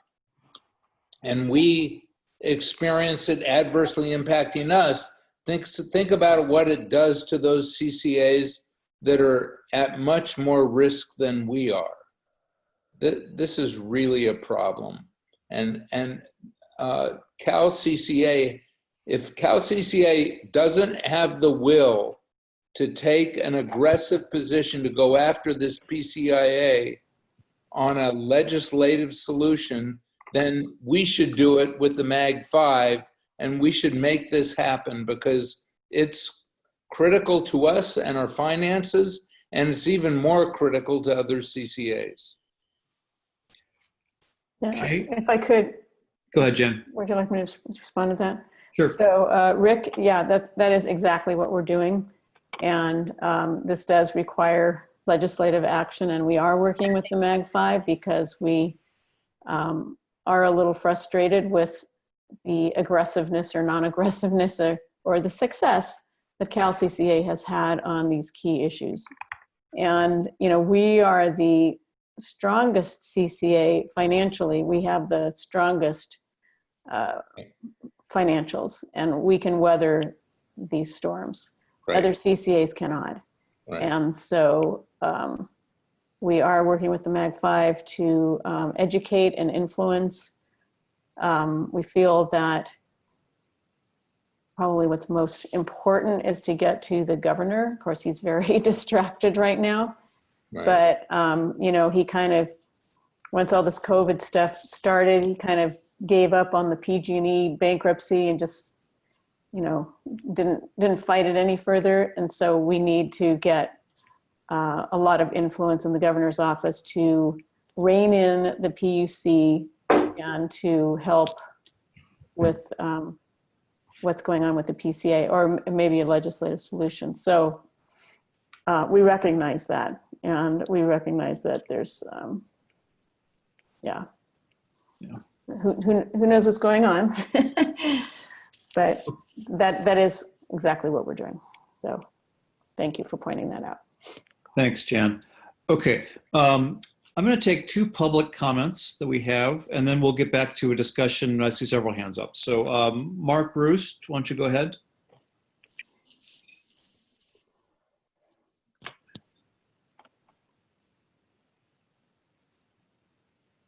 Okay, thank you. Jan, I think you're really right there, and it needs to be fought hard. Oh, that was it. Kate Gordon is the head of the Office of Planning and Research, and she also is the special advisor to Governor Newsom on climate change. And she's also got a long, long history of extraordinary analytical moves and projects. So she might be really good to talk to in the governor's office about the big picture here. And one argument for us is that this organization is going to be a leading player in fighting and getting rid of fossil fuels and increasing the electrification of the grid and of vehicles. And so we need them to step in and help on that basis. And one more piece, that a vice president of PG&E once told somebody I know that, privately, that we only do as much as they force us to. We pretend, but we only do as much as they force us to. Meaning that they only do as much going away from fossil fuels into any kind of positive stuff for the public as they are forced to by the PUC. And their business is gaming the PUC. Thanks, Mark. Okay, Tom Cabot wanted to talk. Tom, go ahead. Yes, thank you very much. As a number of you know, I have a long utility planning experience also. And thank you very much, Andy, for the presentation. It kind of showed one of the things that blindsided us the first time it happened at my old utility. And that was that often when we hedge forward in order to produce stability, we set ourselves up into some pretty risky positions, unable to track down with the market when these events occur. And it's typically on the downside when the community's hurting that our hedges are also hurting us. And then it's only on the upside when our community is sipping champagne and everything's looking good that the hedges would tend to help us. So one strategy is to reduce the total amount of hedging that you do, to leave a greater exposed open position, to be able to track things better and not expose the community to undue risks during harder times. The other thing I notice is you are still in a pretty great financial position, sitting on a strong amount of cash and getting great reviews from the agencies. That's good. And so maybe the right thing to do now would be to start looking at deploying that into the revenue earning strategy of additional electrification. And that would have triple benefits for the community, which really could use some improved lung health from electrification, and other benefits is like local jobs, that electrification creates the local jobs. Renewables create jobs outside of the community. Anyway, thank you so much for looking after these things. Thanks, Tom. Good points. Okay. With that, I will bring it back to the board for discussion. Kat has her hand up. Go ahead, Kat. Sorry, it took me a second to unmute. I completely agree with what Rick DeGolia was saying, and it kind of leads to my question I had earlier on PG&E is very clever at finding ways to making sure that where they get hurt financially, they do pass that on to the customers because they want to make more profits, they want to make more money. And as they use these things politically, yeah, we need to stay on the governor, but also I'm a little concerned that some of our people like Jerry Hill, it will be termed out. And I want to make sure that we're cultivating other people across the state, not just our local people, but other people that are representatives so that they're educated, because this is complex stuff. I mean, we've all been doing this for a couple of years now for the most part. And it is complex to get through on this. And I was wondering, who are we grooming to help us when we have to lobby the governor, when we have to put it forward? Do we have other people lined up?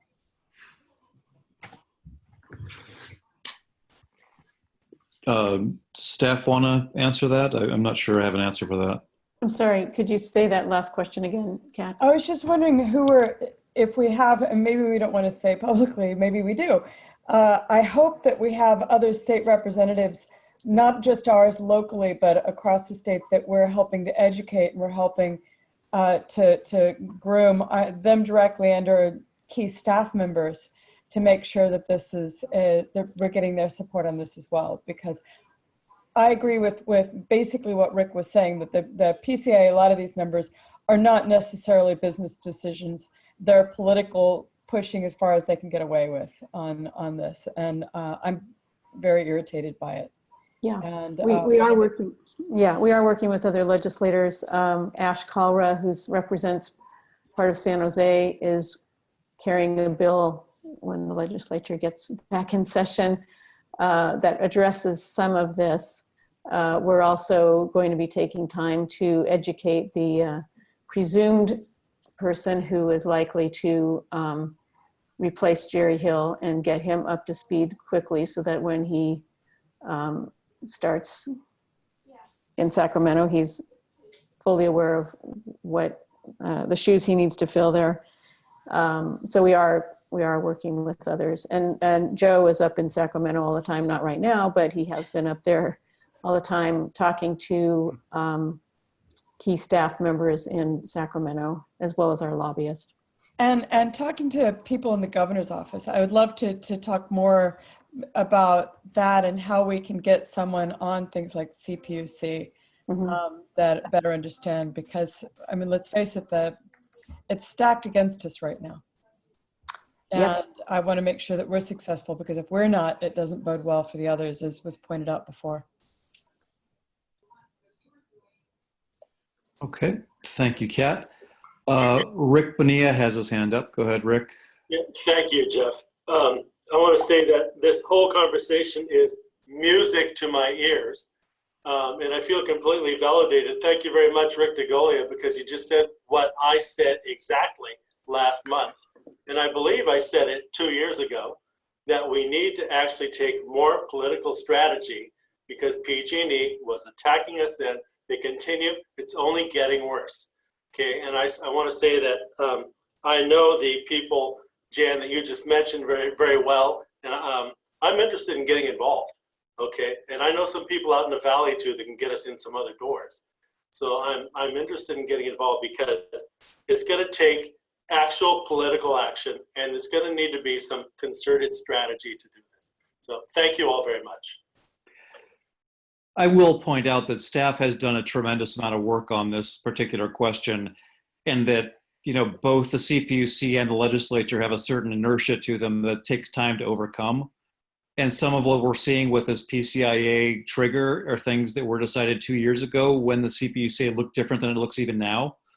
I think you know, we've been trying to address this for a while, and it takes time. It's not going to happen overnight. So I will say, I think, you know, we've been having a lot of conversations about this for a long time. It's just, you know, the benefits of this are going to be somewhere further down the road. But I agree that we need to just keep pressing on it. Carlos is up next. Go ahead, Carlos. Let's see, am I unmuted? Yeah. I hear you. So I am definitely looking forward to the May 11th Finance Committee meeting, and I know Don and I, our first thoughts when we saw these PCIe numbers are, how the hell are the other CCAs gonna make it through? I think then the one, it's not a silver lining, but certainly we have enough money in the bank to figure this out. Whether it's a legislative issue, whether it's kind of understanding where the markets are going, or, you know, possibly waiting out some of the markets. I mean, we fortunately have been able to accumulate a fair amount of money. So I think that buys us some time. I completely agree with Rick that we do have to look at the legislative issue and look at how we address the PCI piece. But you know, I think we'll get into the weeds, I hope, on the 11th with the Finance Committee. But it's not all completely bleak because of, I think, the great planning and the great work that Jan has done and staff to set us up to have accumulated a fairly significant reserve that will allow us, I think, to make it through this. So it's not all completely bleak, but we'll be engaging you all on the 11th. So. Yep, agreed. Thanks, Carlos. Ann Schneider, go ahead. Meeting. Am I? Yeah. Okay, hi. Now I understand the desire to keep a public relations person on board.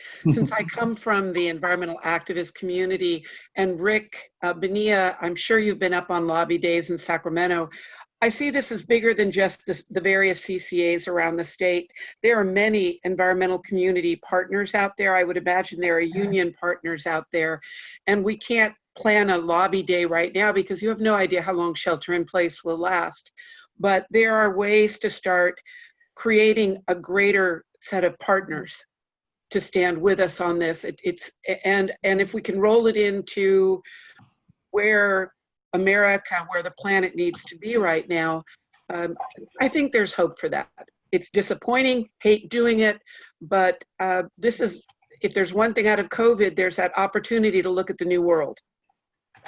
But I think it's through partnerships. Yeah, I agree. Thanks, Ann. Okay, I don't see any other hands up. Does anyone else want to comment on this? Or this is a discussion, not an action, but can take more. If anyone else wants to weigh in, please do. Okay, I don't see any other hands up, so we can move on to. Mark, if you want to say one more thing, please.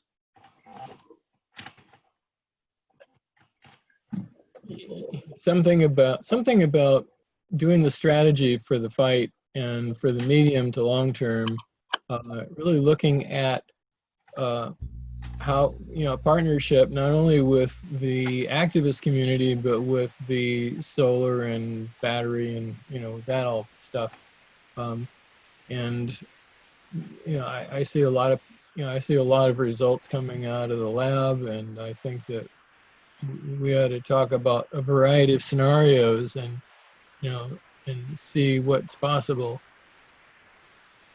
to impact things in our favor. Okay, thank you. Okay, with that, we will move on to item 7, which is the strategic plan. Jan.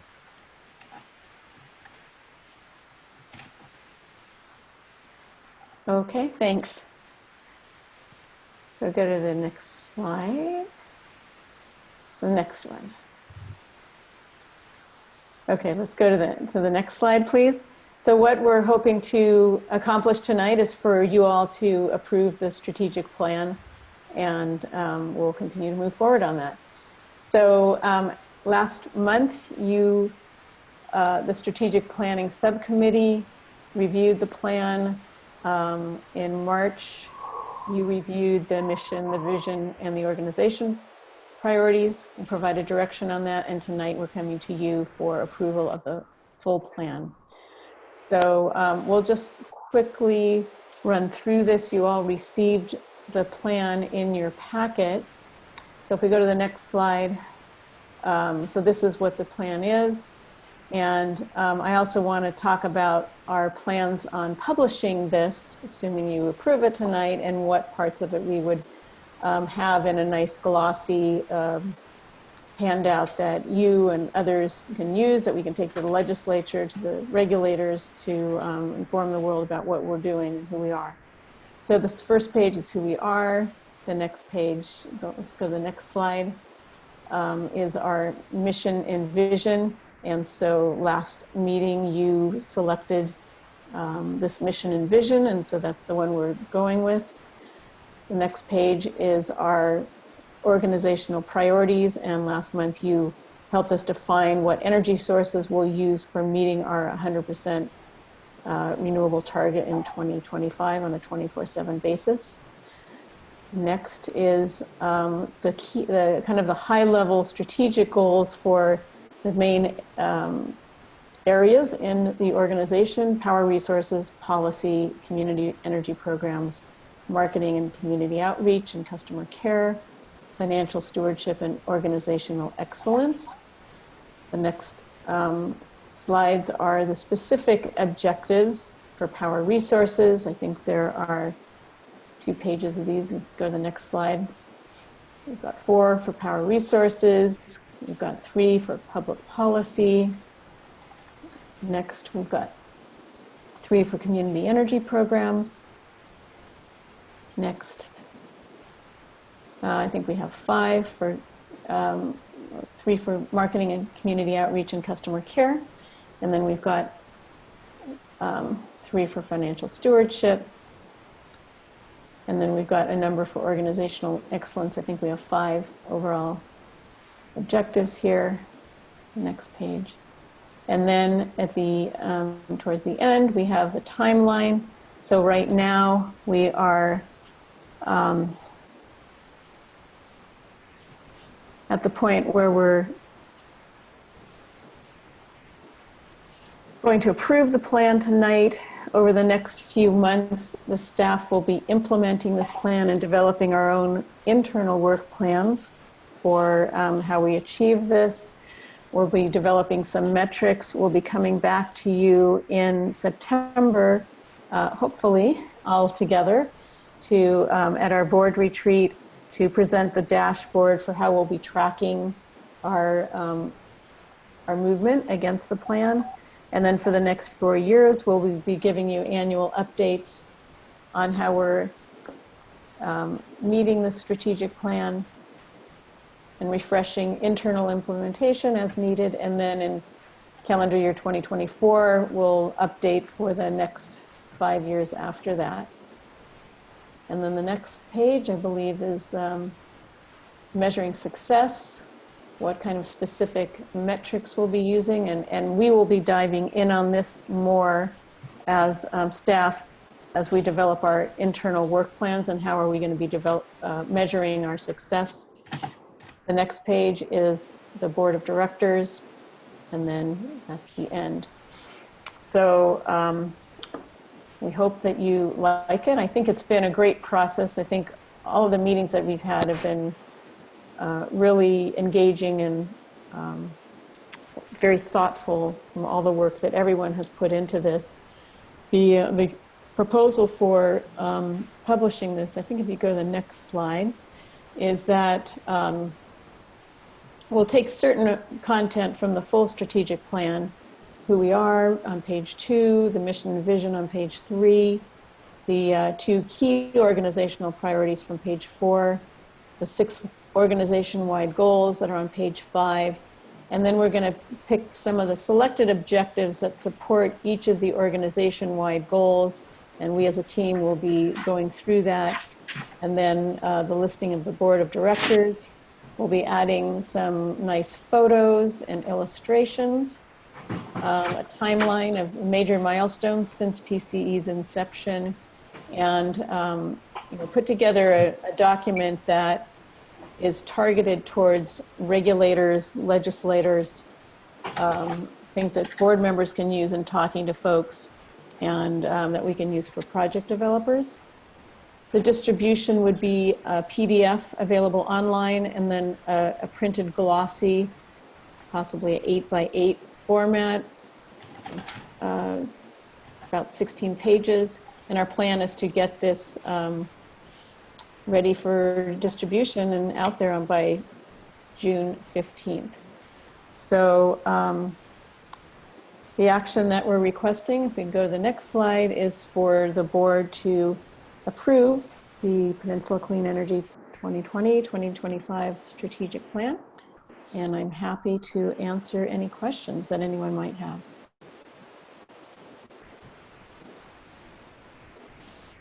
Okay, thanks, Jan.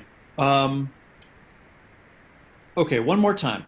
Questions for Jan or staff, then public comment, then discussion. Kat, go ahead. I don't have any questions. I thought the retreat was great. I thought the way that this was done was very professional. I wanted to thank you for your leadership and thank staff, because I know a lot of work went into putting all this together. It's very easy to look at this and say, oh yeah, that looks good.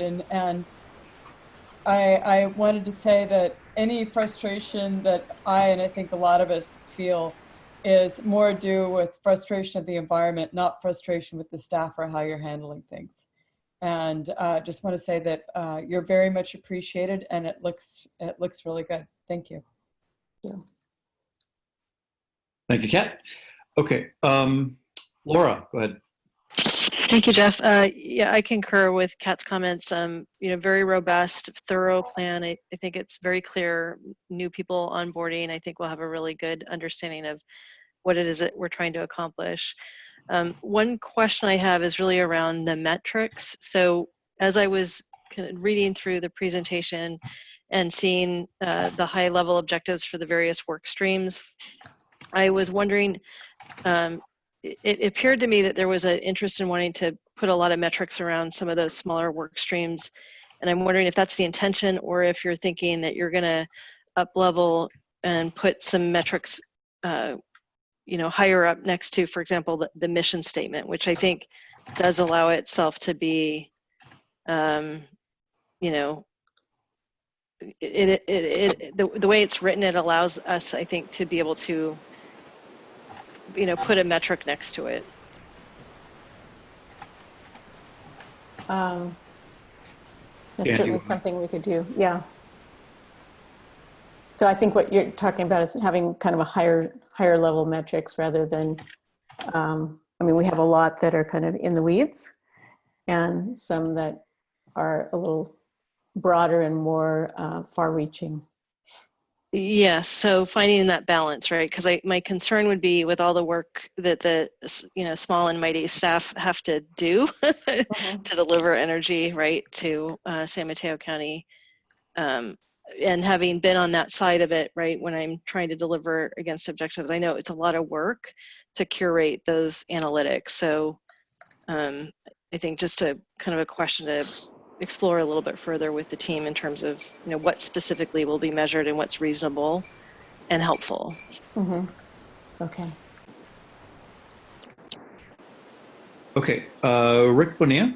Yeah, thank you. I'm looking at this, and overall, I think it's really a great body of work that's been put together by everybody who's been involved. Unfortunately, I haven't been, and as involved as I think I should have been or could have been. But yeah, I hate to I guess I need to ask a couple of questions. In particular, I'm looking at organizational excellence, and I'm seeing that I really like what it says under Objective D, where it talks about, and this is external vendor partners, and it quotes our inclusive and sustainable workforce policy, and I like that. But then I go back up to our community energy programs, and I'm looking at it's Objective A, and we're talking about market momentum for electric transportation, and we have a perfect opportunity. We're talking about electrification of fleets, electrification of, I think, residences, and an opportunity to express preference. Oh, wait a minute. I'm looking at D. Community energy. Objective A, right. So I'm wondering, we don't seem to mention, we talk about training and so forth that we want to get involved in. But I don't see any mention of our stated commitment in our policy 10 to use union labor to the greatest extent possible. And I bring this up, I guess maybe I'm a little sensitive to this now because I've learned that our EV charging program in partnership with the CEC is going to be probably 90% with people who haven't been through the training program and are not really what I considered trained and skilled professionals in the electrical industry, because we're not allowed to have the kind of requirement that I think we should have. And it's the partnership with CEC, and that's what I think is the problem. So that said, I have a little difficulty with not quite going far enough with our commitment to local labor here. So that's all. Thank you. Okay. Maybe I need some explanation. Please do. Jan, would anyone like to respond to that? Yeah, I think what we're trying to do here, Rick, and I hear you, and we try not to cook the ocean and all of these things, but I think that continues to be the commitment to that in the organization, and we can, as we dig deeper into this and put together our work plans, I'm sure that will be in there. So, or we could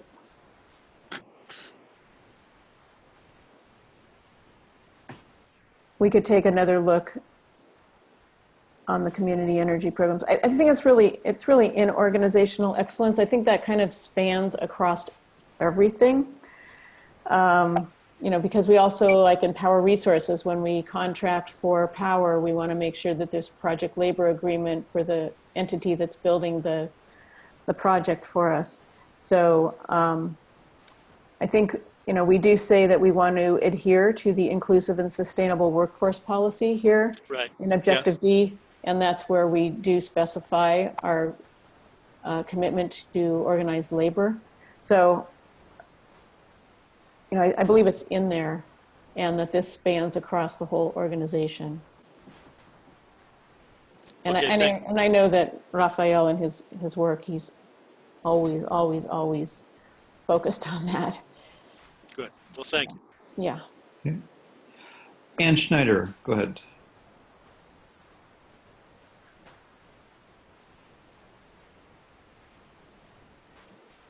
Ann?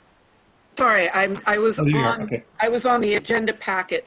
I'm looking at goal number 3, and I'm going to ask you all to bear with me. I think what I'm going to bring up fits within these goals, so just tell me yes or no. Here's where I'm coming from. If we want to fight PCIAs, then we need to grow partners. But because of the other hats I wear, both on emergency services and on SFO Roundtable, I recently attended a symposium on airport emissions and noise. And it turns out that our airports can be doing a whole lot more in electrification. LAX being what seems to be the best airport in the country for electrification. Now, San Francisco Airport is, of course, owned by a different county, but is within our county. And it generates a huge amount of noise and a huge amount of particulates, which could or couldn't be, depending on how you want to look at climate change, be an affecting factor. So I am now heavily on board on electrification. I wouldn't want to see PCE's money going to San Francisco, but they could be electrifying their fleet. Now, on top of that, at this seminar, there were a number of airplane designers talking about short-term airplanes. So the other airports in the county, there are some good electric engines coming along the line, and there's ground-based electric equipment coming on the line. It's going to take a little bit longer for the big commercial jets. But I'd love to see that we consider electrification as broadly as we can, not just city fleets, but the airplane fleets. And the benefit being a great reduction in noise and a great reduction in particulates. That will bring on an additional set of partners to help fight PCIA. Does that make sense? Yes. And I think that's what, what we're trying to do. So we're focusing on those things that we can have the greatest impact on initially, which is, and we're certainly doing work with the ride-hailing services, a lot of which are, traveling around San Francisco Airport to try to get them electrified. Well, I agree, and I read that, and they don't just travel around San Francisco Airport. They hang out in San Bruno and Millbrae and Burlingame. Right. That's where they hang out all day, and that's where they sleep at night. Okay. So, I mean, it is helping. But there's additional environmental benefits to what PCE is doing in the electrification program. Right. Okay. And I'd love to see it reflected. If not, it'll be the next strategic plan. But particulates and their link to COVID and your susceptibility to respiratory disease are going to be a growing discussion internationally now. Okay. I've got a few public comments. I'll take them now. Mark's had his hand up for a while. Go ahead, Mark. Well, music to my ears too. We're looking. We just designed. The guy I work with just designed a motor that's 65,000 horsepower, weighing 900 pounds, electric motor, and we've now got design concepts for half a dozen aircraft that are solar and battery powered, and talking to people in the VTOL industry, but also heavy equipment, construction equipment. The motor that we just designed could power that stuff and electrify it. So this is a really good way to go forward, and once we get going and we can afford to pay for public relations and stuff, we'd like to partner on that too. And maybe, okay. Yeah. Sounds interesting. Good. Okay, Tom Cabot asked to speak. Go ahead, Tom. Yes, thank you, Chair Ellis. I also really enjoyed the strategic planning retreat, and it was great to see you folks digging into these issues. And I think there's some good ideas here, and you've built yourself into a very strong financial position that can be deployed now during this time of community stress to help pursue your goals and community resilience and bounce back at the same time. So PCE net revenue is still about 4 cents per kilowatt hour of electric sales. And so it makes sense to always just keep increasing the electrification. So each new REACH code that gets adopted adds to your long-term net revenues because those new buildings get built all electric. But you have a large $200 million reserve now. And so it makes sense to be looking at how do you deploy a big part of that reserves now, knowing that it will be replenished in the long haul, and knowing that you can be doing maximum community benefits and hitting 3 legs of the stool. because the community needs jobs, and electrification creates 10 times as many jobs, and they're all local, but 10 times as many jobs as utility scale renewables create. According to the Luskin study, I highly recommend looking up that study. The community needs savings, and the cost of natural gas will be rising as PG&E needs to keep working on its gas system and sales erode as the state pursues its goals. Natural gas will rise by a factor of 6. So we really need to help people not strand any more assets into gas devices. And then the community needs better lung health. That's the thing I'm really learning from this COVID crisis, is we need to go into it without a lot of exposure to PM 2.5, and electrification helps that too. Thank you very much. All good points. Thank you, Tom. Okay, Gladwin D'Souza has his hand up, and then I think Sri Suki wants to talk. Gladwin, go ahead. Yeah, thank you. Electrification in the community energy program helps us PCE against PG&E and creates jobs.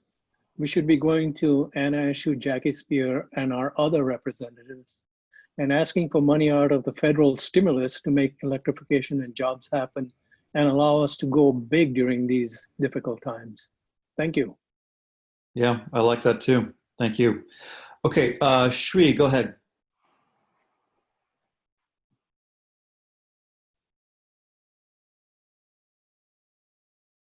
Sri?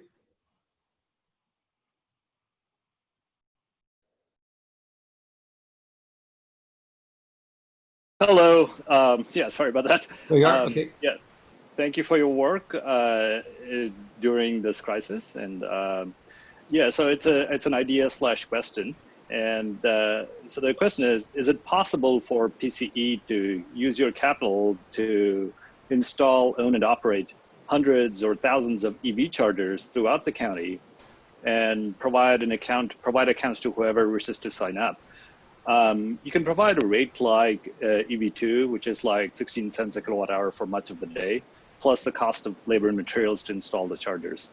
It's a win for the consumer, since it'll be cheaper than ChargePoint or other EV charging infrastructure.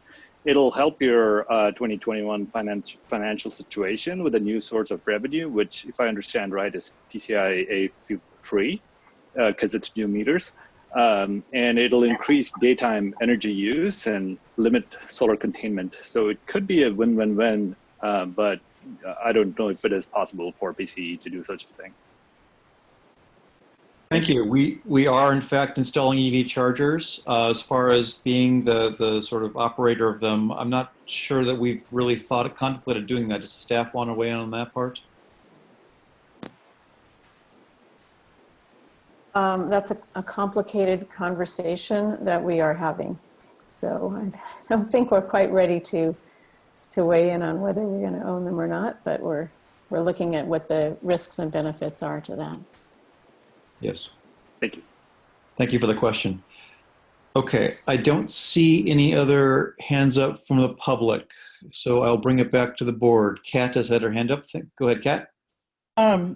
Just to comment briefly on what we were just talking about, I was somewhat involved in Tesla and helping them find locations for to put their chargers, and it was non-trivial.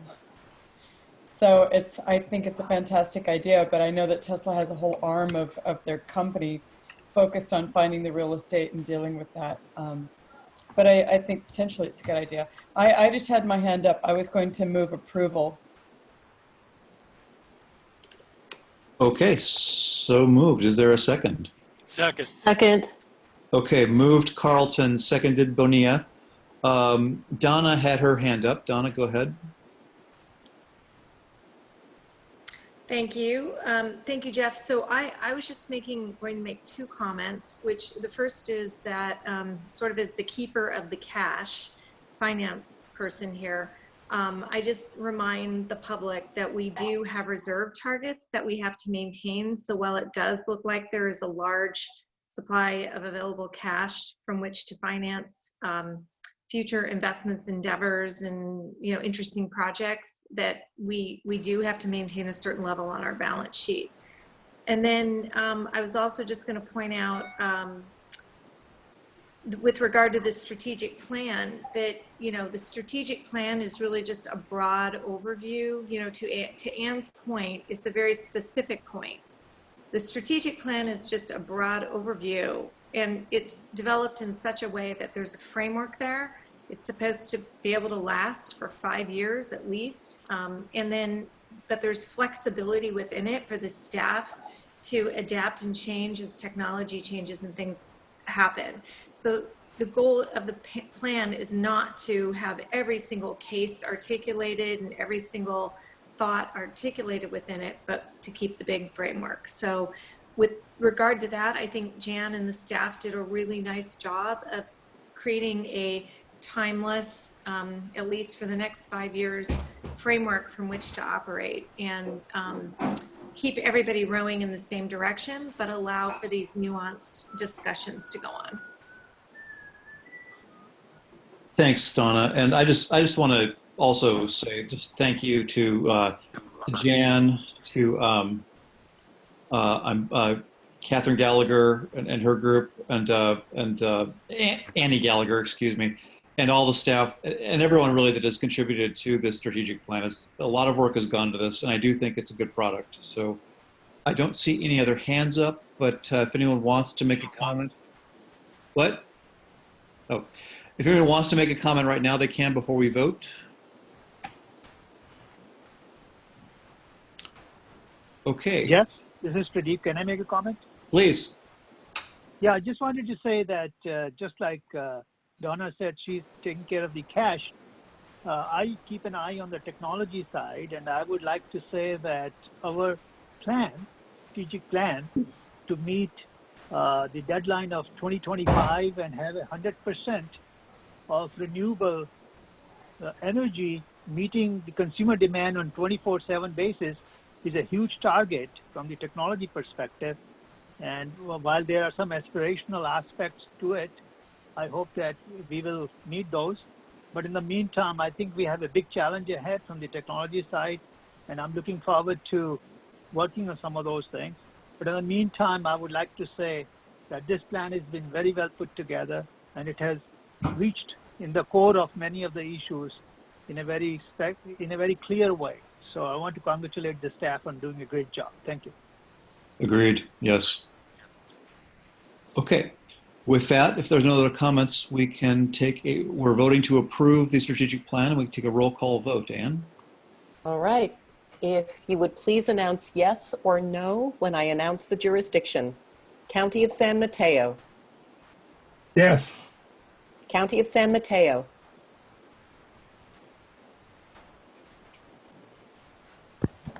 Carol still? Right.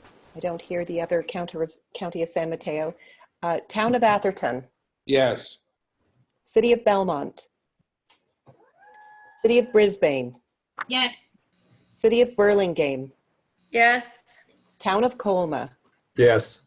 City of Daly City. Yes. City of East Palo Alto. Yes. City of Foster City. Yes. City of Half Moon Bay. Town of Hillsborough. Yes. City of Menlo Park. Yes. City of Millbrae. Yes. City of Pacifica. Yes. Town of Portola Valley. Yes. City of Redwood City. Yes. City of San Bruno. Yes. City of San Carlos. Yes. City of San Mateo. Yes. City of South San Francisco. Yes. Town of Woodside. And the motion passes. Great. Thank you. Thank you again to staff for putting this together and overseeing this whole process. And thanks to everyone on the board who participated. Okay, that brings us to item last, which is board member reports. Did anyone want to share anything with us from their past month? Okay. Jeff, Yeah, this is go ahead. actually Donna. And yeah, I actually did want to share something. So as this COVID-19 has come up and the city of Burlingame has been putting together our recovery plan, I just want to thank Jan and Leslie, because part of our recovery plan was to do a kind of an investment in some of our lowest income folks. And we reached out to PCE to figure out how we could partner with PCE to identify some of these people in a confidential way that kept people's privacy. And the staff was amazing. They jumped right in to help us and work directly with our staff. And I just think it's such a show of how PCE crosses divides, not just around electricity, but can be a real support during times of crisis and emergency, and help cities and help the most vulnerable in our communities in ways that we hadn't even imagined. So thank you to Jan, and thank you to Leslie for that work. Thank you, Donna. And thank you, Leslie. She's the one who did all the work. Thank you. We're still working on it though, but yes, I'm happy to help. Yeah. Kat, go ahead. Not that I think this is the reason why our electricity was necessarily down last week, but I was just letting you know that a city contractor in Menlo Park managed to cut a line, and not just cut it, but cut it in such a way that apparently there was an energy surge backwards that blew up a transformer that flooded a couple of blocks worth of houses and fried them. And the end result was, one of them was my house. The end result is that refrigerators, ovens, everything fried, blew up, died ugly and untimely deaths. And some people, that was about a week ago, and half of my house, it fried the wiring. And because of the shelter in place, electricians are not necessarily that available. And so there's still people trying to get their homes repaired and back in order in terms of electricity use. So I was just going to let you know. And of course, then there's the usual finger pointing of the contractor blames the people who marked the line, and it looks like it's going to end up going to a lawsuit. And then the 2 days later, I believe it was, they managed to hit a second line. Same street, same contractor. So lightning does strike twice. It sadly does strike twice, yes. So we've been dealing with all this, and it is not over yet. I'm right in the middle of it myself. So I was just letting you all, in case anyone said anything to you, Jan, I was letting you know that that's what happened. And we're working with the contractors and working with the neighbors to try and get everyone back up and working again. Good luck with that. That's really bad timing. Wow. Yeah. Thank you for the update. But yeah. Sheltering in place with no electricity and everyone trying to work and video conference to school and work is to be avoided. So is that not your house? No, this is my house now. Half of my house works and half doesn't. Okay. Okay. Yeah. Okay. Well, good luck. Thanks. Rick has an Thank you. Speaking of particulates and of shelter in place, I've noticed, and I've been talking, I'm also a member of the board at commute.org, which is also known as the Peninsula Traffic Congestion Relief Alliance. And I was at the board meeting last week, and I brought up a discussion because I've noticed that during this time right now with so much sheltering in place, that there are a whole lot of people who are actually working from home, those who can telecommute, and I think there's a rather large number of them. So I brought up the idea that we need to actually start a campaign, and this would reduce particulates a lot by keeping more cars off the road, but that we should start a campaign to actually seek to get buy-in and convince employers that this is a great thing to do, is that offer people the opportunity, more people the opportunity to work from home. In fact, if we could get every one of those people to just work from home 1 day a week, it would make a huge difference on the road. It would cut particulates, it would cut pollution, it would cut a lot of things. So it's kind of along the lines of what we're talking about also, because if the more people who work from home, the more load we're going to see demand. So just wanted to mention that. And there was a letter, a guest perspective in the Daily Journal yesterday by John Ford, who is our executive director at commute.org. So if you get a chance, have a look at that. Thank you. Thanks, Rick. Good point. Ann Schneider, go ahead. I'm just going to tell Rick, the environmental communities that I'm on are already looking at that. Now they come from the NGO side, but in addition to that, our significant decrease in the number of accidents around the country, which includes people dying in accidents, but also the cost to police departments in that. So it has multiple benefits. And I think they're looking at all these multiple benefits that can come from even 1 day a week working from home. Right. Speaking for our staff in Portola Valley has discovered a whole range of things they can do now that they've had to telecommute. So I'm sure a lot of workplaces are finding the same thing. So I'm hopeful that will be one of the silver linings that comes out of this is that more people will discover just how much they can achieve without driving somewhere. So great point. Thank you. Okay. Any other reports? Any other hands up? I don't see any. If that's the case, then I think we're done. Thank you all, and stay safe. Thank all of you. Good meeting. Thank you. Thank you. Have a good night. Thank you. Thank you. Thank you. Good night, everyone. Okay, good night. Night. Thank you. Good night.